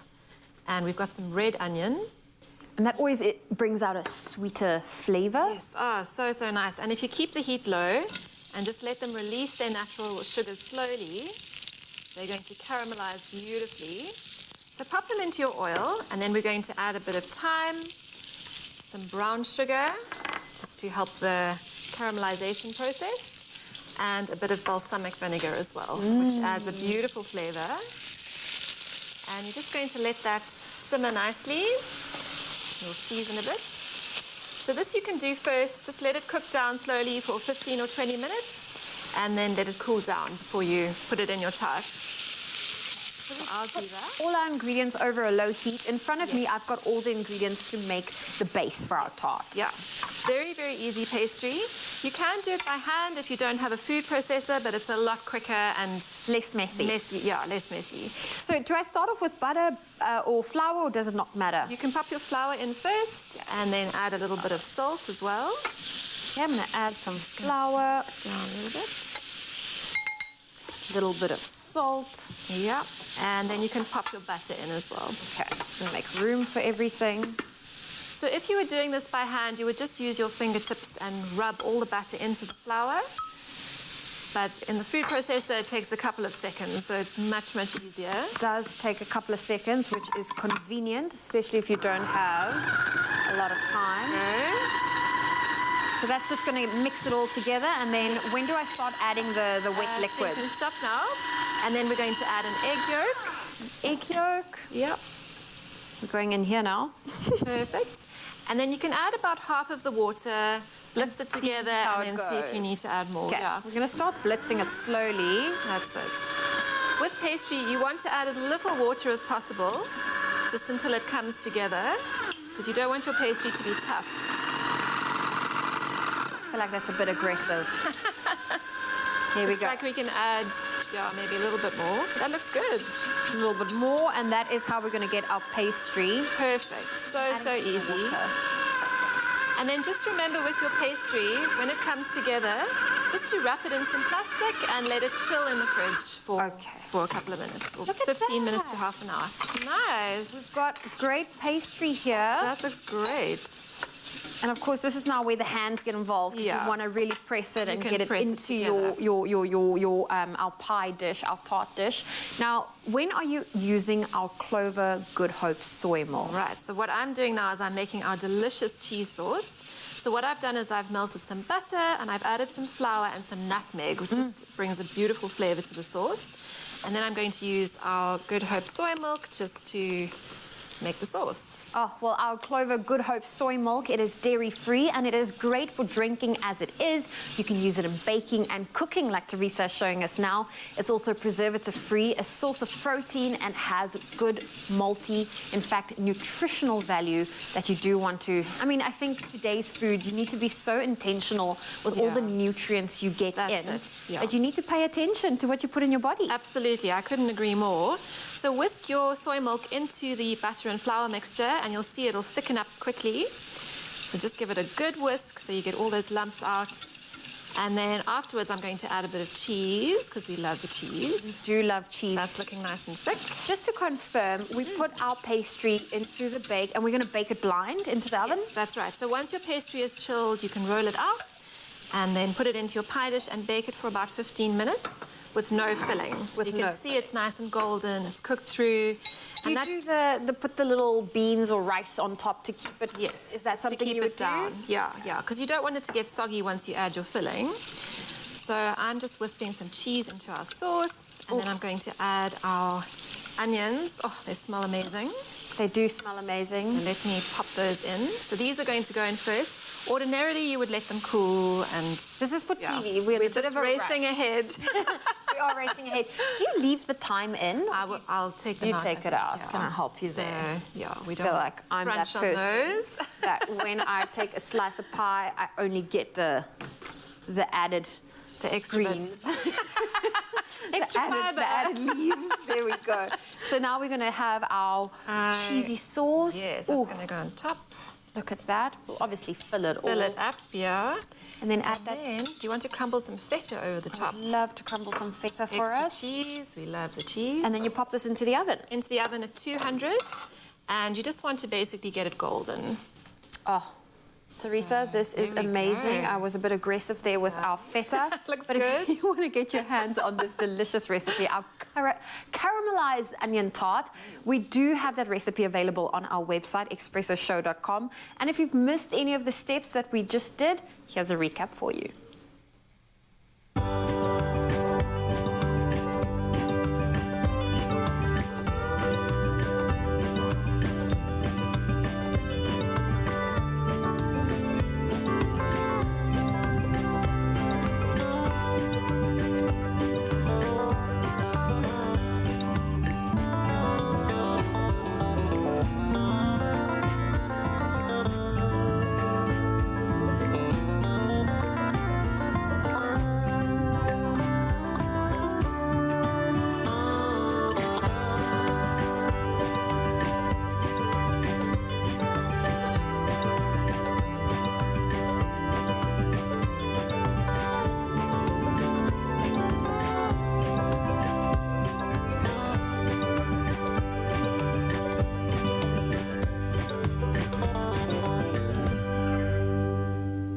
Made with love by Clover. Only you can make my day. What's beta-glucan? Hello, do you know what beta-glucan is? What is beta-glucan? No one knows what beta-glucan is. Beta-glucan is a natural fiber in jungle oats that helps lower cholesterol and keep hearts well. Jungle, do life with heart.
It's my feel-good breakfast show. Thank you very much for staying with your Feel Good Breakfast Show, Expresso. Now, I don't know why we do it. I really don't know why we do this, but let's all just be honest about it. We blow our nose and then we open the tissue and then we check what's just come out.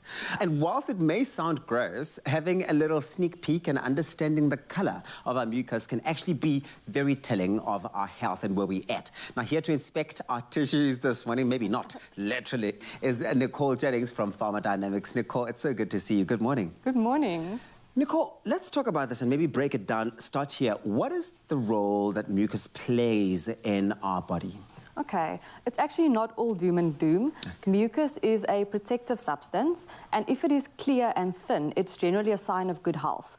It has various different roles. So from lubricating, if you think about blinking your eyelids, to lubricating the digestive tract as well. Okay.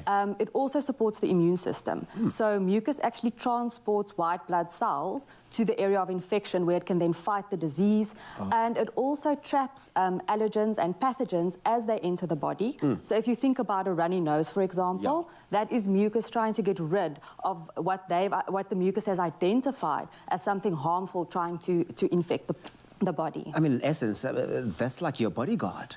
Exactly. Your mucus is like your bodyguard, protecting you and serving that role and that function. But we know that we often do see that the colour of your mucus will be different at different times. What do the different colours signify or mean? Yes, so like I say, all of us will probably see the clear mucus on a daily basis. That is a sign of good health and there's no need for concern. Okay. Usually if the mucus gets slightly thicker and turns a yellow colour, that might be a sign that there is infection. And then if you've got a green coloured mucus, that's usually a sign of what we call neutrophils, which is a white blood cell. And the enzyme that they dispel when they're fighting infection is actually a green colour. So green mucus would be a telltale sign that there is probably an infection. And in severe cases, mucus or phlegm, so phlegm is similar to mucus but usually found in the lungs and in the throat, whereas mucus is more in the nasal cavity and produced by the sinus membranes. Can also often be brown and in severe cases even blood tinged.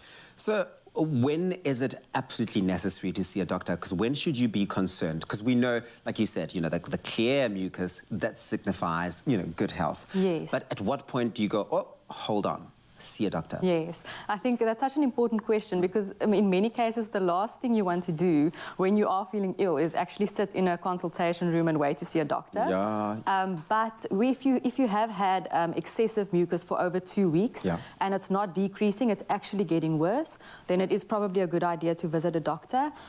When you're uncomfortable, when you're struggling for breath or you have a wheezing sensation, also important then to see a doctor. And of course, when you experience that blood-tinged mucus, in severe cases, it's important then to make a plan and get to your healthcare professional. Nicole, I mean, you know this. I tell you this all the time. When I saw you in the makeup room, I said, I am so happy to see you because I know when you come along, you bring with you good news. You've got some relief for us during this winter season where so many of us are going to be sitting with lots of dirty tissues and maybe sometimes coloured in ways and colours that we would otherwise not want. You have some relief, a product that will provide relief. Tell us more. Yes, so this product that's newly launched is called MucoFizz 200 and it is a mucolytic. So what it does is it helps to break apart stubborn mucus. We've all experienced as you get sicker, sometimes you've had that nasal congestion, you know, and you're struggling to blow out and get rid of all the mucus. But you can tell something needs to be blown out. Something needs to come out. It's usually uncomfortable. Sometimes your ears feel slightly blocked. And then, of course, also if you're suffering from an upper respiratory infection, in most cases, you will probably have some discomfort and struggling to cough up some of that mucus. So what a mucolytic does is it just helps to break it apart and thin it a bit, and it just helps for some relief to get rid of that mucus. It's also available over the counter. Oh, stunning. I love that. I love that it's so conveniently available. Yes. This is good news because when you are feeling that way, the one thing you really are yearning for is relief. You want that, right? Absolutely.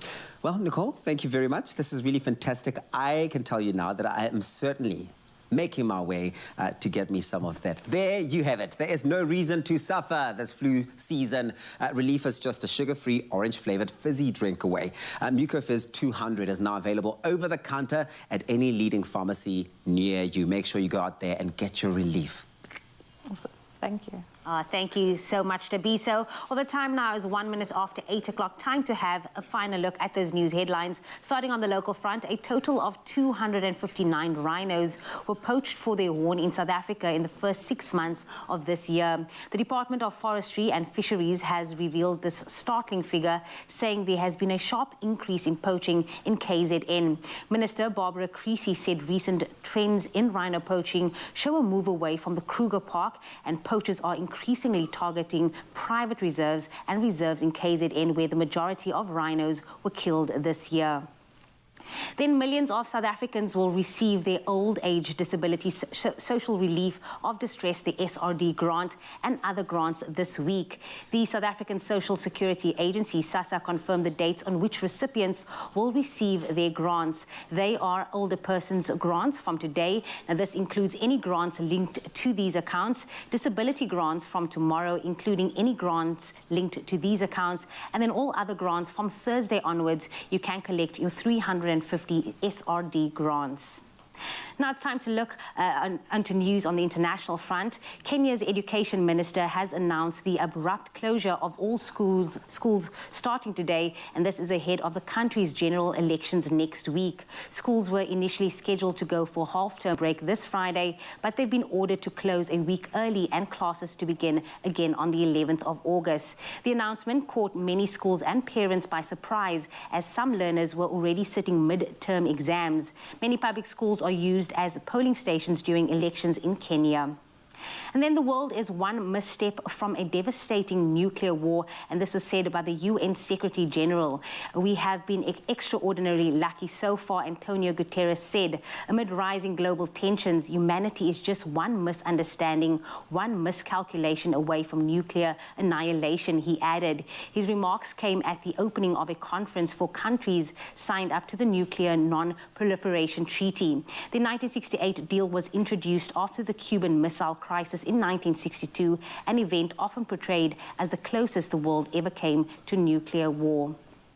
Then just in, the judges for Miss South Africa 2022 taking place on the 13th of August have just been announced. They're an all-female lineup comprising some of the country's most influential personalities. Now they are Thuli Madonsela, Devi Govender, Harnaz Sandhu, Rolene Strauss, Suzette van der Merwe, Thando Tabete and Zozibini Tunzi. Devi Govender holds an MBA and is an award-winning investigative TV journalist. We also have Thuli Madonsela, who is a law professor in social justice at Stellenbosch University and served as public protector from 2009 to 2016. Then India's Harnaz Sandhu was crowned Miss Universe last December. Rolene Strauss, a medical doctor, is the third South African to wear the Miss World crown. Suzette van der Merwe, Miss South Africa in 1990 and also started a successful business career after her reign. And Thando Tabete, a well-known actress and TV personality, was named one of Forbes Africa's top 30 under 30 in 2019. And then, of course, Zozibini Tunzi was the third Miss South Africa to be crowned Miss Universe in 2019 and makes her acting debut in The Woman King, an American historical epic which also stars Viola Davis. Now, the Miss South Africa pageant will be streamed from 6:30 p.m. on the Miss South Africa app, and we can't wait to see it all unfold. But that being said, that is where I leave your news headlines. It's time to have a final look at the sports. Here's Graham.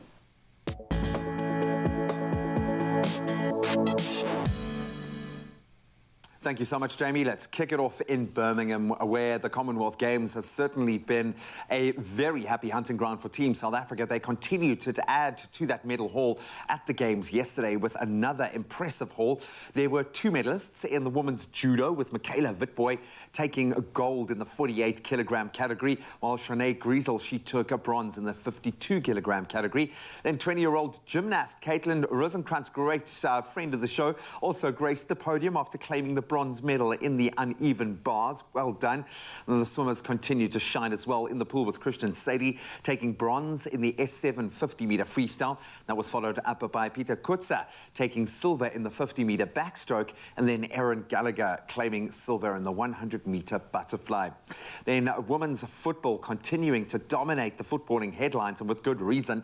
England, the newly crowned European champions, will be taking on Brazil in the inaugural women's finalissimo. That's after Brazil claimed their fourth straight Copa America title with a 1-0 win against hosts Colombia over the weekend.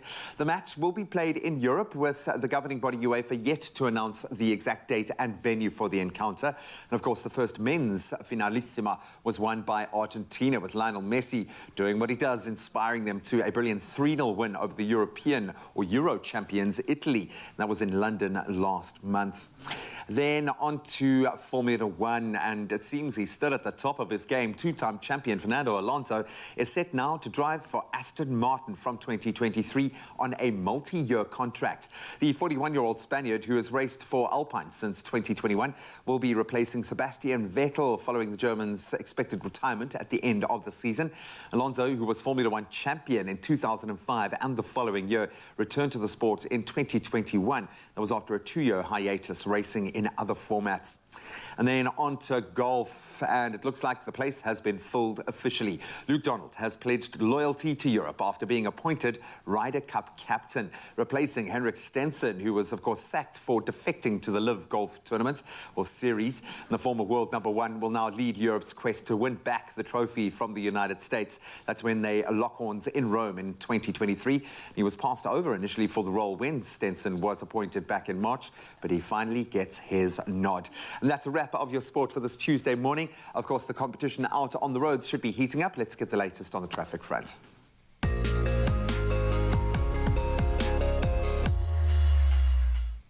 Thank you, Graham. And we start with traffic in Gauteng, Sandton. In Calvin, there's been an accident on the M1 southbound. It's before Marlborough Drive. There's also a 10-minute delay from the Buccleuch interchange. Please add some extra travel time to your journey this morning. Staying in Gauteng and Boksburg, there's an accident on the R21 North at the N17. There are also delays in both directions between Morgenster and Bigwood Avenue. Moving to the Western Cape in Lunga, there's been an accident on, in fact, a vehicle broken down on the N2 inbound. It's before the Jakes Gerwel Drive, and the emergency lane is currently blocked. Please approach with caution. And in Paarl, Cape Town, there's planned closures tonight at the Huguenot Tunnel, and that will be closed for traffic between 10 p.m. until midnight. Please use an alternative route. Well, that's where we leave your traffic. Let's take a final look at your weather.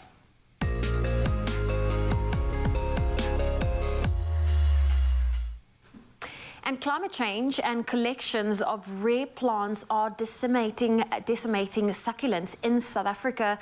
Government research have said, warning hundreds of these rugged species are at risk of extinction. Succulent growing in the country's semi-arid regions are experiencing unprecedented rates of decline following a rapid rise in global demand for collectible plants driven by Asia, according to the SA National Biodiversity Institute, known as SANBI, a government research body. Now, over the past 3 years, plant material confiscated from plant traffickers by law enforcement agencies has increased annually by over 250%, SANBI said in a statement last week. It said more than 200 succulents, typically thick, fleshy plants that retain water to survive dry weather conditions, have been added to an International Union for Conservation of Nature red list of threatened species, which was updated last week. Unique species growing in the succulent Karoo are particularly sought after. The plants are often sold on social media, it added. Now, for our final weather update this morning on your Feel Good Breakfast show, we have Nima Bardin showcasing this stunning photo filled with soft and light hues of pink and purple. It looks like she's on a tropical vacation. Cami sent us this very inviting photo from her home out in Fish Hoek. Look at the sun lighting up those pretty pink flowers out in the corner of the photo.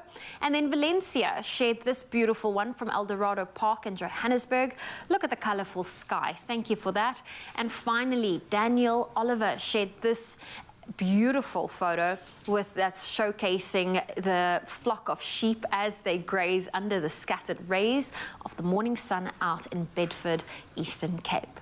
Well, if you would love to share your sunrise photos with us, please do so on our WhatsApp line. That number is on your screen right now. It's 063 408 8863. Let's take a final look at your temperatures for today. If you're in Polokwane, your low is 7, your high 17. Mbombela 10 with a high of 20. Pretoria 9-18, Johannesburg 6-16, Mahikeng 10-18. If you're in Klerksdorp, 9 is your low, 19 your high.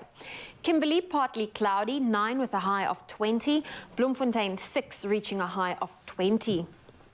Richards Bay 14-23, Pietermaritzburg 10 with a high of 24, Durban 15 reaching a high of 22, Mthatha 8 reaching a high of 24 for today, partly cloudy conditions in East London 15-21, Cradock 7-22, Gqeberha 11 with a high of 24 today. Partly cloudy conditions in George, 10 is your low, 20 your high. Staying in the Western Cape and Cape Town, sunny with a low of 11, a high of 18. Worcester 9-24, Sutherland 5-16, and Uppington expect some rain with a low of 10 and a high of 20 degrees Celsius. Well, that's where we leave your weather on your Feel Good Breakfast show. Beautiful stuff. Thank you so much, Zoe. That was the final one. And we step into the third and the final hour of the show. Lots of really interesting conversations coming up. We're going to be talking about the representation of people living with disabilities in society. It's a big one by Ingrams. Yes, and then we're also bringing in some cute guide dogs to show how they assist people that does struggle with disability. So that being said, more of that coming after this, so don't go anywhere.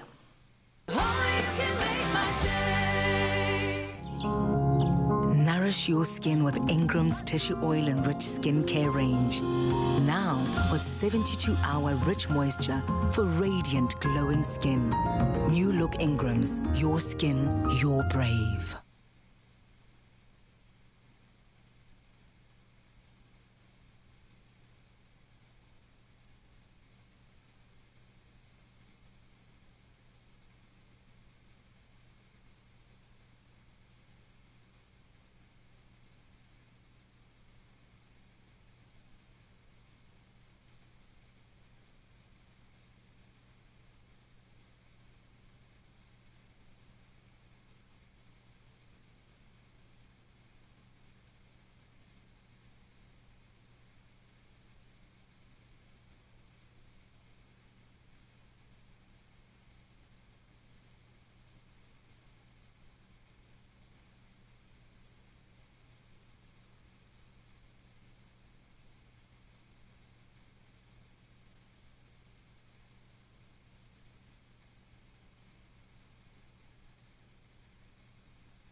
Show.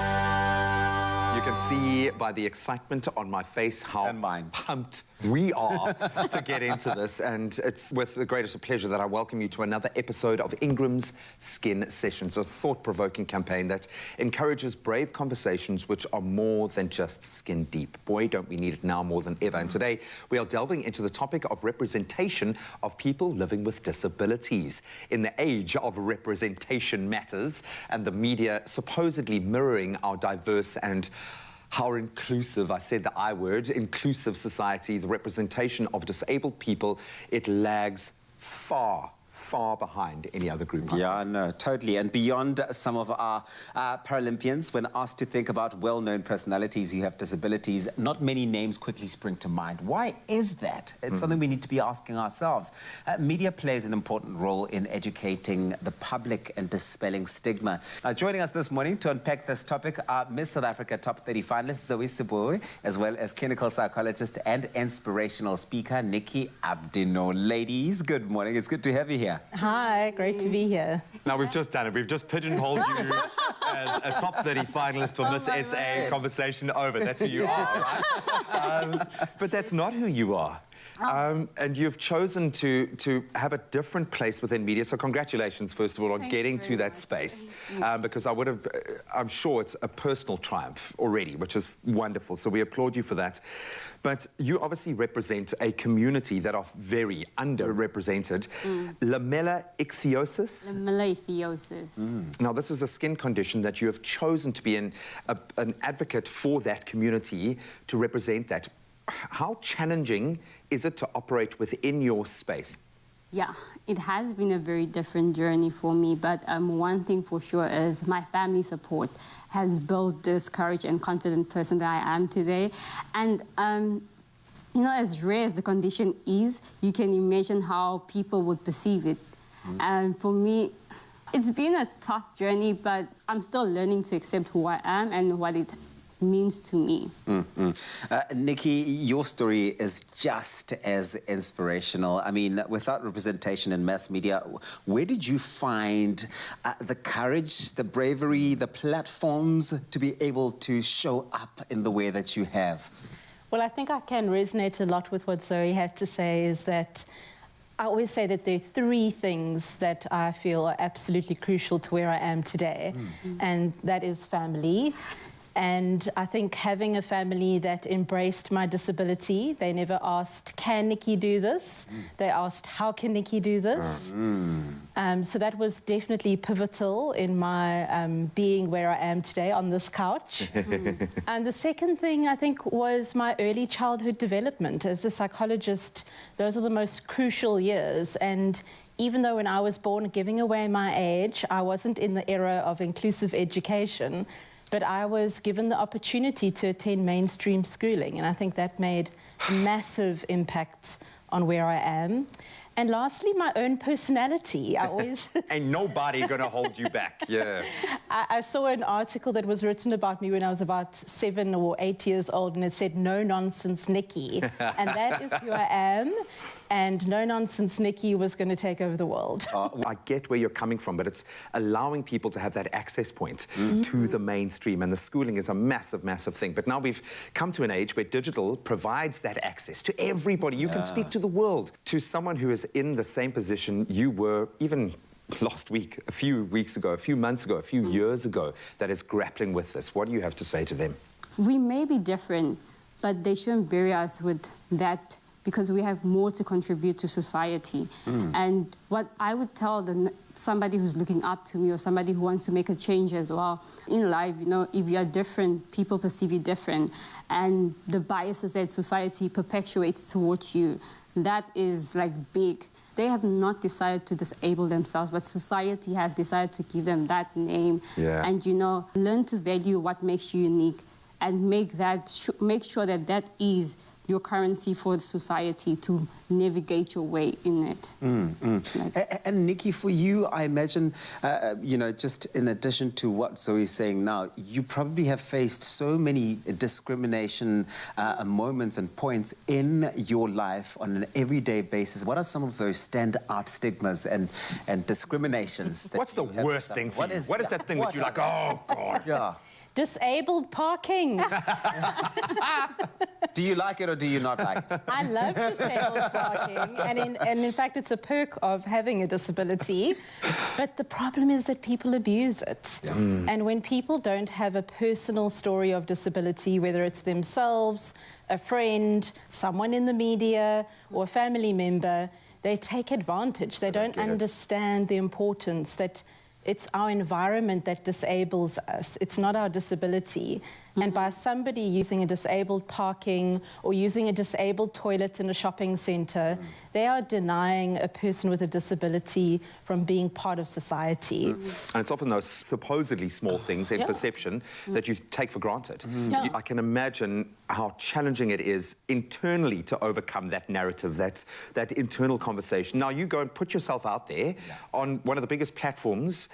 Your vulnerability is there for the whole of South Africa to see, the world to see now. Why did you enter Miss SA, and what has that been like? What is your kind of the response from that culture, that little ecosystem been like? But never mind how the world and South Africa perceives you, but what has this been like for you? It's been a difficult one, but a very interesting of getting to know myself. You know, Miss South Africa is a platform that makes people take note of you, makes people want to get to know you and want to see who's this person. It makes people listen to the women who put themselves there.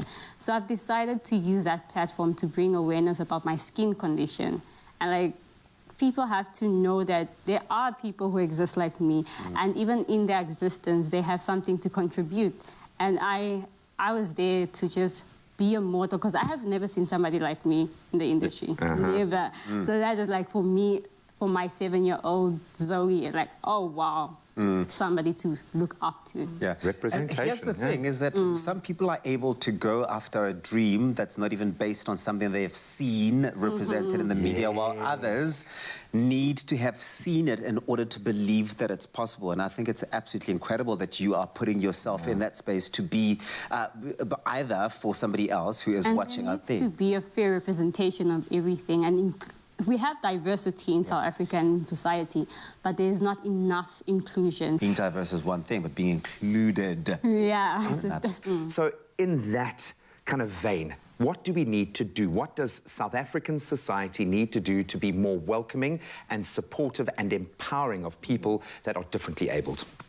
Well, I think it's just to recognise that the disabled population is an incredible source of talent, and anybody that has had an experience of employing a person with a disability, they think differently about it. So I know when I lectured psychology many years ago, the head coordinator came to me years later and said that, you know, it was a huge risk for her to take on a disabled lecturer, and she'd never had such great feedback. So she would jump at the opportunity of employing another lecturer with a disability. So it starts with one person. And we've got to think about giving people with disabilities the opportunity. I can guarantee you we are harder working. We are more you know, absolutely committed, because we know how important these opportunities are to prove ourselves to the world. And I love what Graham mentioned, to say that inclusivity is one thing and representation is another, but to be able to empower people, I think, is such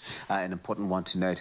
Well, Nikki, Zoe, you are on the world stage and doing such fantastic work out there, and I hope that your stories are able to touch and reach so many people out there who are just looking for that representation that says to them, we are valid, we matter, and the world is our oyster. Thanks so much for joining us this morning. Thank you very much. Oh, we love you for contributing this morning. Thank you so much. I'm loving this campaign. I'm loving the fact that we get to have these conversations. So please remember that you too can join the brave conversation yourself. And we've really hit on something so special this week. And added to that, we're just going to spice it up with R1,000 in cash to get that conversation going. If you want to win this prize this week. Simply reply to the competition post on the Expresso Facebook, Twitter or Instagram page by telling us why representation matters, especially when it comes to disability. Don't forget to include hashtag #YourSkinYourBrave. This week's competition closes on Friday the 5th of August at midday, but you can find all the terms and conditions on expressoshow.com. Get entering. No nonsense, Nick.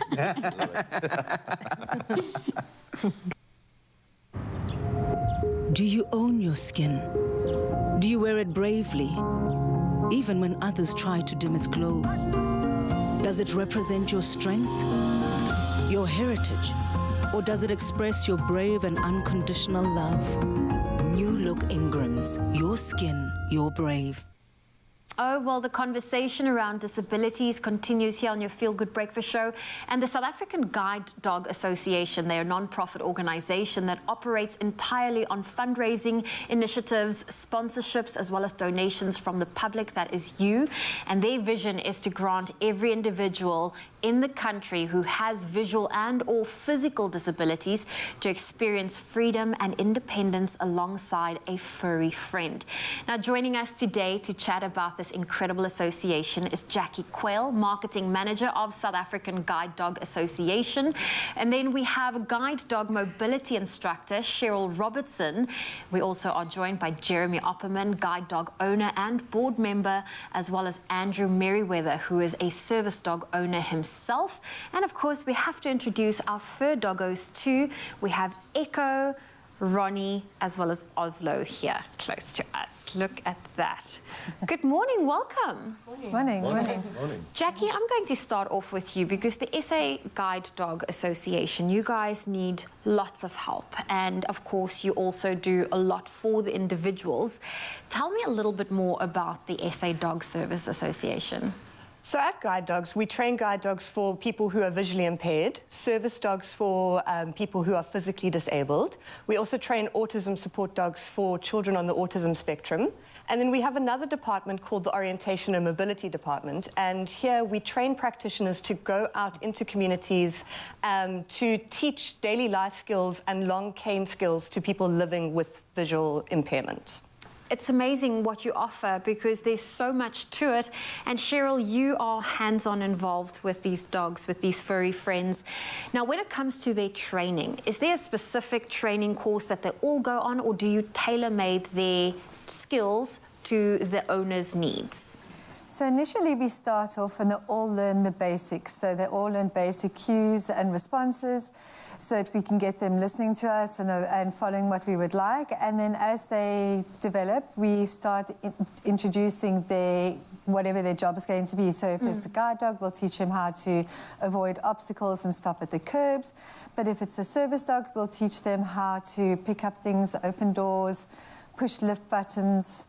So each one will be put to their field once they start getting into their training. So each one will have their own job. And then closer towards, before we match them to people, then we'll individually tailor-make each one. I am so impressed to be able to get them to push lift buttons. That I want to see. I want to see that myself. Jeremy, you are one of the board members, and of course, fundraising is so important. How has the funds that have been raised been able to help those who are in need of service guide dogs? Well, because there's a great deal of training required, and there's a lot of staff involved, and so there's a lot of people involved in producing a guide dog. There's a large campus in Johannesburg, the head office, and we have an office here and a training center here. And so there's a lot of infrastructure to support, and that's what funds go towards. That is amazing to know, and that's also why the public needs to get involved. People need to donate so that more can be helped. And Andrew, Oslo here is taking a little, it looks like a snooze from my angle. He's not a morning dog. Is he not a morning dog? It's still very early. How has Oslo, changed your life? So it's really, how has he not changed my life?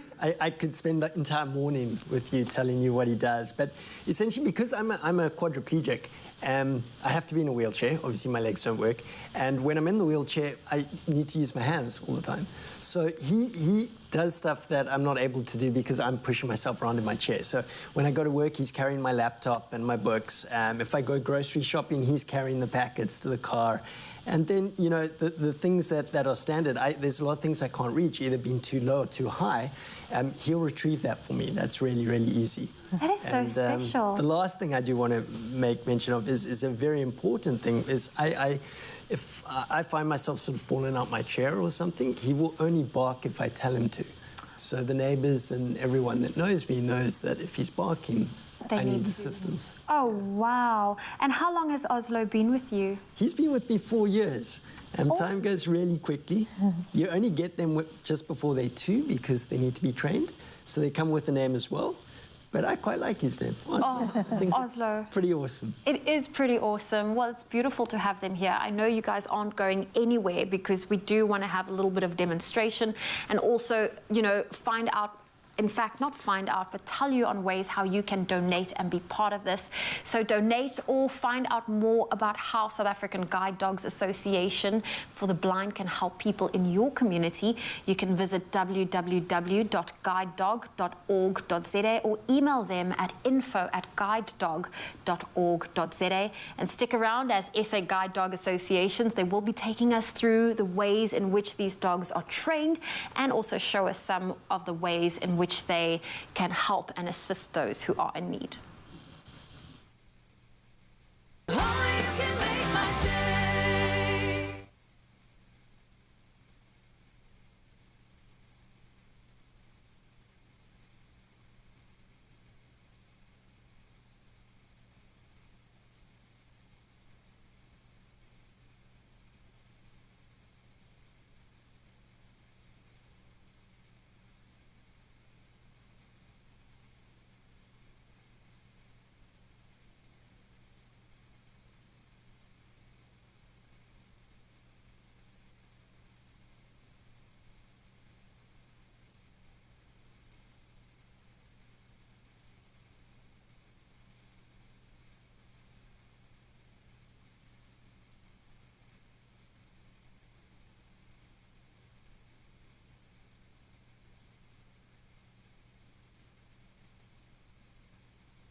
It's my feel-good breakfast show. Welcome back to your Feel Good Breakfast Show. It's Expresso on S3, and we are back with non-profit organisation South African Guide Dogs Association, and they will be showing us how these dogs are trained and how they can assist those who are in need. Now, we have Cheryl. You have got Echo with you, and you're about to take us through an obstacle course, because how do you go about training a dog to stop at the curb or to get them to push a lift button? That for me is so fascinating. So we start with the basic commands and we teach them in a quiet, distraction-free area so that they learn without having any distractions. And then we use positive reinforcement, so it's with treats and lots of praise to get them to do what we want. So we show them what we want them to do, and then when they do it, we praise them. And through time, the dogs learn that what's pleasant for them, so they will repeat behavior. So if it's something nice to eat or they're going to get praised, they will go and do the job that we've asked them to do. Okay, so we've set up a little bit of an obstacle course here, a very unique one in a very busy environment. So are you going to take Echo through? What can we get Echo to do right now? So Echo she will avoid obstacles. So we start initially, she'll move around them and then we'll praise. And then, but what a guide dog can also do is they can locate things. So they can find a bus stop pole or a chair or a person's door. So today we'll get her to find the chair at the end. Okay. So they learn different commands. We teach them different control commands to go forward, left, right, back. So we just give them the command and then they will respond to it. So Echo, forward. Good girl. You find the chair. Come, find the chair. Come, find. Good girl. That's it. Not that chair. Come, this one. Come, let's go find the chair. That's it. Find the chair. Yay. Good. It's the chair. Good. So when they find it, we give them the treat because we want them to find the chair. There we go. Good girl. Good girl. And she can even go underneath the chair. Come. Let's go under. Come. Go under. That's it. So this is useful on trains. You can keep them out the way. Oopsie. Sorry. Oopsie. Our treat is running away. There you go. Good girl. Right, come out, Echo. Come, let's go. I have to say, my first experience ever interacting with a guide dog was when I was at university, and a lot of the students had guide dogs assisting them walking into the lecture halls and even on campus. And I have to say, it is very unique. It is a very unique thing. I feel like no one really teaches you how to interact with a guide dog. Yes. Now, Andrew, Oslo's adorable. Thank you. But how do you find people respect the boundaries around, you know, Oslo at the end of the day is a service dog to you. Do people respect that, or is there something you would love people to know when it comes to interacting with Oslo? Unfortunately, they don't, and it's not through anything malicious on their side. They just get excited when they see a dog, a guide dog, a service dog. I'm very fortunate in that I got my hands back, so I don't need him all the time, but he is with me all the time. But so I don't mind when people come and they touch him and they stroke him. You'll see the signs always say don't distract. But for someone that's completely dependent on their guide dog or service dog, the public need to realize that it's not the handler being rude. It's just it's an extension of their body. They really need the dog to be focusing on them because obviously they help us out in life. But I always see it sort of that when I'm interacting in public, at least people are getting to know guide dogs and service dogs. But yeah, and Oslo loves the attention. Oh, I can imagine. I did say hello to Oslo earlier, and he's such a good boy. Now, Cheryl, when it comes to doing anything else with Echo over there, he's now located the chair. What else can we get Oslo to demonstrate for us? Not Oslo, Echo. Echo. Echo, I'm confusing the name, sorry. Well, here we can do different turns, so she knows how to turn left and turn right. So we can do that. Yes. Come, Echo. Good. Okay. But let's pick up the treat first. Oh, that's confusing. That treat on the floor is confusing. Good. Right. Good. So she knows we've already showed you forward, so she can do a right turn. So Echo, stay, right. And up to the chair. Good girl, that's a good girl. Good, stop. Good. And she can do a back turn, so stay, back. Good. So she knows the different turns. You always leave space so she can go around you in front. So if we're standing at a curb, so imagine the curb that's standing in front. So if you were to tell her to turn, she would have to step into the road. So we always give them space. We teach them how to do it, and then we teach the person how to do it themselves. Amazing. And Andrew, I believe Oslo also wants to participate in the obstacle course. Yeah, so Oslo's really good at making coffee in the morning. Oh. Of course he can't do that. I wish he could. He can blame it on the training. But so I think for me, frequently I drop stuff out of my chair. So whether it's my wheelchair cushion or keys, but I'll show you a quick demo. Oslo, fetch. Get it. Bring it. Oh. Thank you. Now he's waiting, he's done his job, he doesn't work for free. He needs to be paid, so you have to give him a treat. Oh, Oslo knows no one works for free. Right, Oslo? And then this is one last thing that he does. But Oslo, sit, speak, speak, guys. Shame, I forget days at a time to let him speak. It's still early. Oslo, speak. Speak. One loud one. Speak. Oh, good one, Oslo. He tried. Oh, well, Oslo and Echo, it's amazing to see what you can do. Cheryl, Andrew, thank you so much for joining us. And you can donate and be part. And also, if you want to find out more about South African Guide Dogs Association for the Blind and how they can help people in your community, visit their website. That's guidedog.org.za, or you can email info@guidedog.org.za. Thank you for joining us today. Good dog. Good boy. So cute, Teresa. Woof. Woof, we love to see it. Okay, now, that cuteness, let's park that for now. We're making something really delicious in the kitchen here. Imagine this, okay? You get a spiced carrot cake, and it's combined with creamy cheesecake, swirled together to create a carrot cake cheesecake bar. Okay, yes, I know, I've got your full attention. Stop imagining, because Teresa is here to show us how it's done. This sounds like heaven for me. I couldn't leave without making dessert. No, you couldn't, and I wasn't going to let you leave without making dessert. This is really exciting. It's the perfect treat after you've had Your quite the day. salad and your salad. Yes, or a bad day. Everything else. Okay, let's get through it. Let's get through it. So we're using the Golden Cloud carrot cake mix, and the fantastic thing is you only need 3 ingredients. So easy. So we've got eggs here. All right. I'm going to add some water and some sunflower oil. And that's it. That's it. That's it for your wet ingredients. Yeah, and you have it in your cupboard already, so you don't need to go and rush off and buy anything. This is stunning. And you know, while we're on that, I get really excited at this thought. The fact that tomorrow, the wait is over. We get to witness our 5 bake-off duos. They're going to be battling it out in the kitchen as they dash through, the first challenge to impress the judges and get 1 bake closer to that grand prize of, it's worth 50,000 Rand. It's brought to you by Golden Cloud and Beacon. It's all of the excitement, all of the hype. We've been talking about it quite a bit, and we know that so many people have been inspired across the country around getting baking with their friends. Now, Golden Cloud Carrot Mix, which is what Teresa's just put in our wet ingredients now, is, an easy-to-make mixture, I suppose, and it bakes in just 30 minutes with the addition of just 3 ingredients. I think that is so impressive. So nice.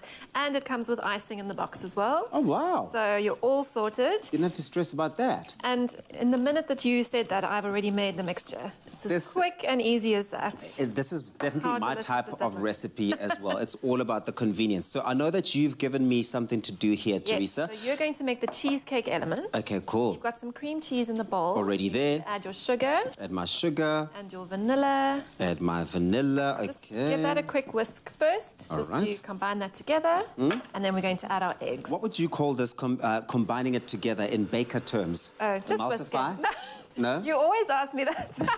I think it's one of my most impressive Emulsifying the cream words. cheese. Emulsifying. Just say it. It sounds good. It does sound good. It sounds impressive. Okay, so we are whisking this. So I must say, I do love the fact that I'm a better whisker than Jamie Lee. If anyone watched yesterday, it was the day before, that was quite disastrous. But I do offer classes, Jamie. Watch and learn, my dear. I joke. What details? Nice. All right, so add your eggs in there and give them another whisk. So I've just put half of our cake batter into our tin. And of course, don't forget to line it and grease it, because we don't want our bars to stick. But now, Teresa, where were you when I was looking for a baking duo partner? I mean, we've been running this entire competition and asking people to get their friends together to create some impressive masterpieces. Where were you? Just call me next time. Man, this is really... This is my kind of food. Especially when it's so cold. There we go.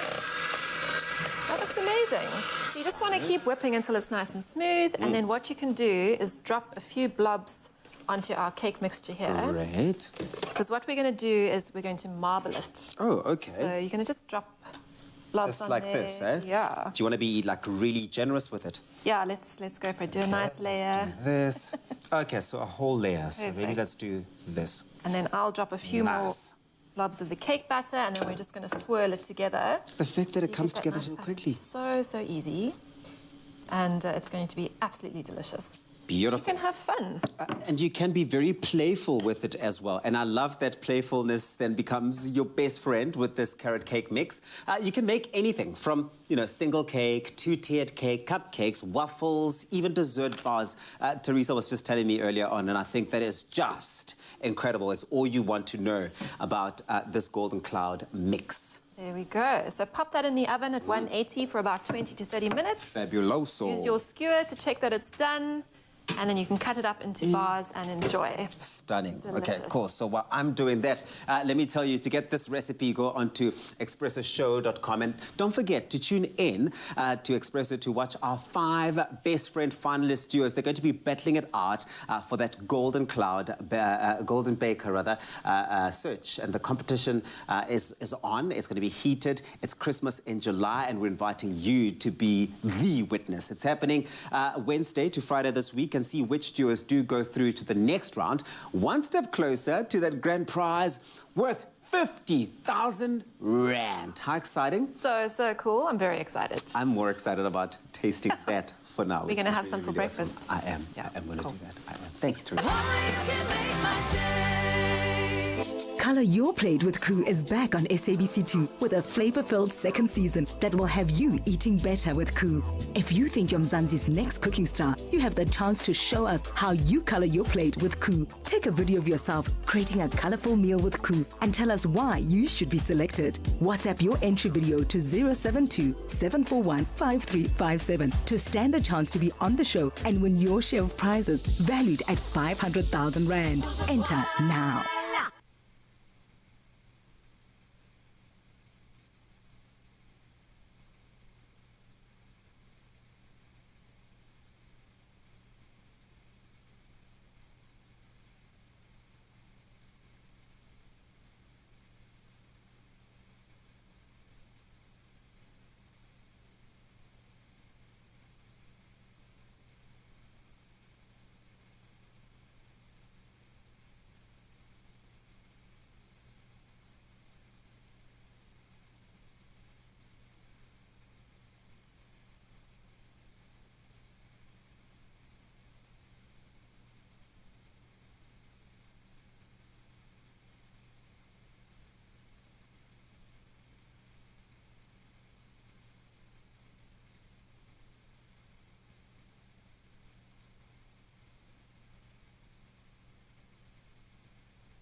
It's my feel-good breakfast show.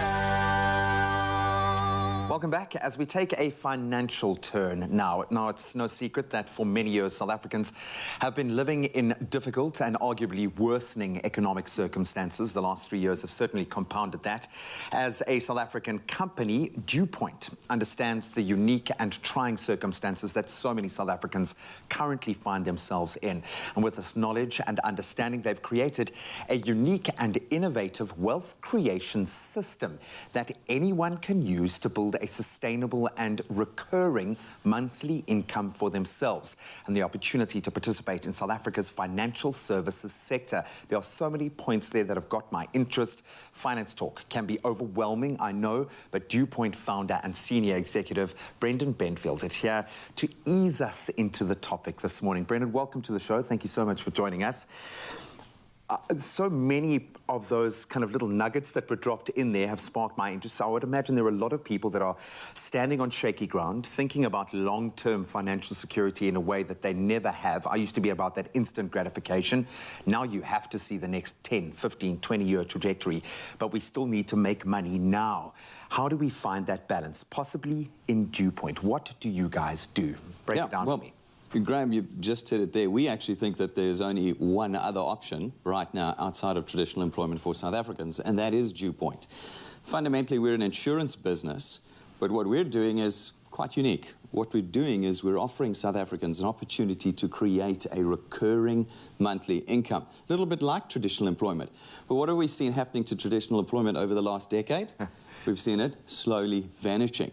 What Dewpoint has done, and what we've started doing over the last 7 years now, is giving people a real tool for creating income, something that is theirs, it's sustainable, they can actually control it, not like traditional employment, which, as you know, we have one incident like we were just talking about, COVID, and it's gone. No one was exempt. No one was exempt. Absolutely. And so what we've tried to do is we've tried to give South Africans something that's theirs, and do it in a way that allows them, as you said, to participate in the second largest industry in South Africa today, financial services industry.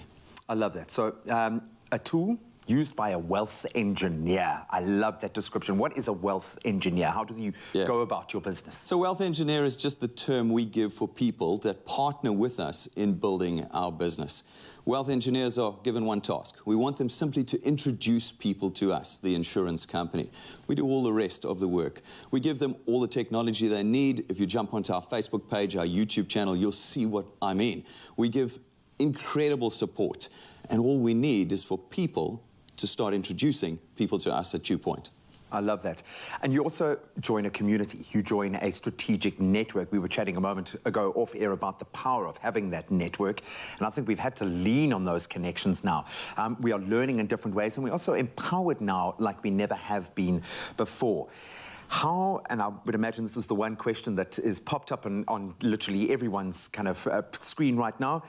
How do wealth engineers get paid, and how much can you expect to earn? How does that transactional side of this kind of element work? Naturally. So if you think about an insurance business like we are, we build as a model in the insurance industry a recurring income through our premium income. So as individuals take our products and our services, every month they pay for them, there's a flow of income. Now, as a wealth engineer, we allow you to build a stake in our business. As you help us build our business, you get to participate in that monthly flowing income that we've created as an insurance business. This means you're put into a position where you're creating a recurring income for yourself. This is, again, something that we're very proud of. It means that we actually allow South Africans to build an asset with us, something that lives beyond them. When you pass away, at Dew Point, what you've created during your lifetime is actually passed on to your family, onto your children. Wealth. But what that does, though, is it breaks the poverty cycle. In South Africa, we well know the poverty cycle, hundreds of years now of it, and traditional employment doesn't do that. When you die, they don't give your job to your children or to your wife. But with us, what you've built during your lifetime, you can now hand over to your children, and they can take it from where you left it off. Absolutely love it, and that growth is going to continue, and it's going to be incremental. And I mean, as we try to oversimplify finance so that a younger generation can understand it, especially a generation that is sitting within this ridiculous kind of breakdown of unemployment within South Africa, how do we empower people in that space? You give them opportunities to break into a new sector in this way. I love coming from this angle. The biggest question now on my mind is, how do we engage, and how do you assist people in this journey? Because I would imagine people want to do this, but it's very intimidating to step into a new space like this, especially in the financial sector. Definitely. That's always the biggest decision. Whenever we do a presentation for Dew Point, we end by saying, well, actually, the decision now rests with you. This is something that's going to take you outside your box. One of the things we do, though, is we give you cutting-edge technology. Everything that has literally grown out of COVID, as we were previously discussing, this new regime of technology and a new comfort with technology, we have already embraced at Dew Point, and we've built and made available to you at no additional cost. It's something that plugs you in nationwide, 24 hours a day. Anybody of any skill level, of any age, of any economic strata can be involved with Dew Point because of the training, the technology, and the support that we give you the whole way through. I absolutely love that. I like the fact that you're operating on the new frontier, all of these wonderful new digital tools, but you're also leaning on the experience of the company, what you've already grown, the lessons that have been learned, so that people don't have to go through those mistakes themselves when breaking into that space. We're going to keep your contact details up, but what's the best way to make contact with you guys, get advice? Well, there's tens of thousands of wealth engineers out there already. In fact, yesterday we celebrated our 7th birthday, so we've been around for quite some time now. Find a wealth engineer you know. They will get you connected in, support you, teach you, get you going with this thing. If you don't know a wealth engineer, jump onto our website, dewpoint.net, and click the Getting Started button. We'll take you through the whole process. So I said a little bit earlier, you can find everything you need to know about Dew Point on our website, YouTube channel, and Facebook pages. But more than that, we have an entire built-in training program. We call it a world-class training program because we found a few folk overseas copying our training. Made us very proud. So our training program will not only teach you how to create your own income, the income that's actually yours and that you control, but also it'll reward you along the way. And we know a few training programs that actually reward you for doing give work. back in that way. Absolutely love it. I'm just thinking the whole time now, how I'm going to write wealth engineer on a business card.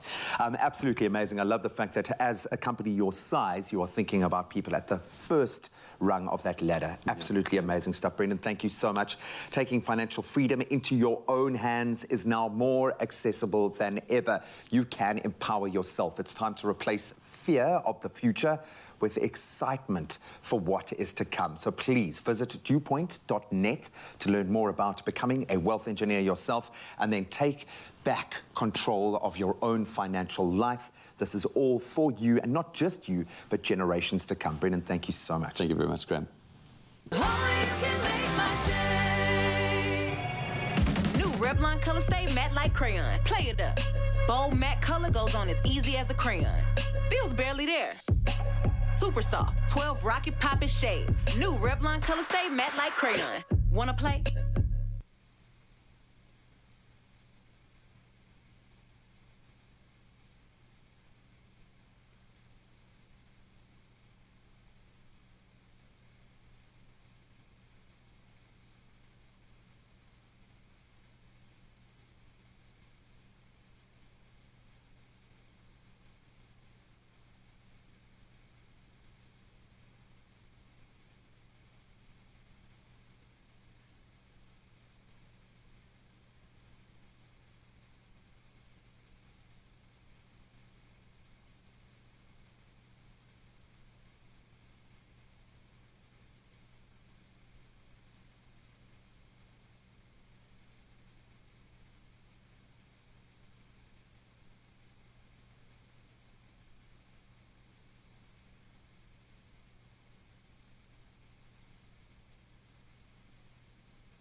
It's my feel-good breakfast show.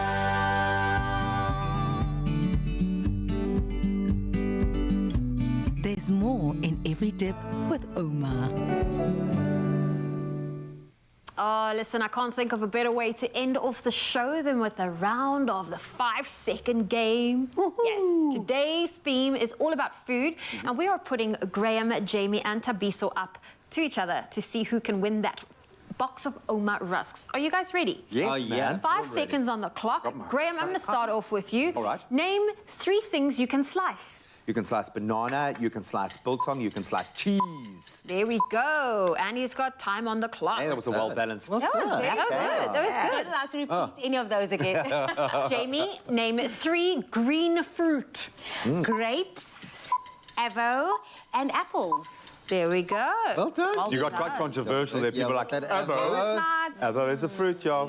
Subsy, this might be tough. Name 3 vegetables starting with the letter B. Broccoli. Beetroot. Brinjal. There we go. You got 2 out of 3. Okay. You don't get the All full you wanted point. to say was banana. Hey, I just wanted to say banana the whole time. The whole time? I was thinking Brussels sprouts. Oh, okay, you're fancy with it. Yeah. G-Man, name 3 foods you can eat raw. Fruits, apples, pears, bananas. Foods or fruits? Fruits. That was the question. Yeah. You named it. Yeah. Name 3 different types of cuisine. Jamie. Indian cuisine. African cuisine. Malaysian. But, see, the problem is you were now thinking, is this like a PC thing? Am I crossing some kind of cultural red line? Now I'm hungry. Subsy, are you ready? Name 3 foods you can dip. Oma. Omas. Omas. I should have said 3 different types of food you can dip. I think that's the very premise of the game, though, really, I think. It's payback for you saying that I don't know how to use a whisk. But you don't. Okay, let's see. Subsy, you still haven't earned points. I'm just putting that out there. Graham, are you ready? Yeah. Name 3 things that are always in your fridge. Milk, cheese and broccoli. Time was up. Time was up. Time up. Time was Okay. up. No, Jamie Lee's fighting for this point, huh? Jamie, let's see. Name 3 foods you can indulge in. Foods. Yeah. Oh, any foods. Food. Vegetables. Vegetables. Because we love Just say indulging vegetables. in vegetables. Vegetables. What an indulgence. I was so focused on taking away his point that I wasn't even. Yeah. See, that's karma. That's karma Sophie, right there. name 3 things you can braai. Wors, chicken, steak. Wow. That's a nice braai. Yeah, That's baby. a nice braai. We're going to do a final round. That's a good quick yeah, final just round. to confirm my Not to mention I've got victory, a point now. You've got a point. You've got a point. A solid point. G-Man, name 3 things that come in a jar. Pickles, jam, and gherkins. Yes. Isn't that the same as pickles? Though? Pickles? No, pickles can be pickled onions, okay. gherkins. Yeah? Pickled gherkins. Just Come saying. after my point. Come on, come after I'm my not. point. Jamie, name 3 reasons to cook for someone. Because you love them, because you want to feed them, you and don't also like them. because they're hungry. Because you want to feed them because they're hungry, surely is No, the you same want to thing. be like. I think we need an auditor for these answers. Final one, Tubbsy. This one belongs to you. Name 3 foods you can share. Cake. Any food. Meat. Bananas.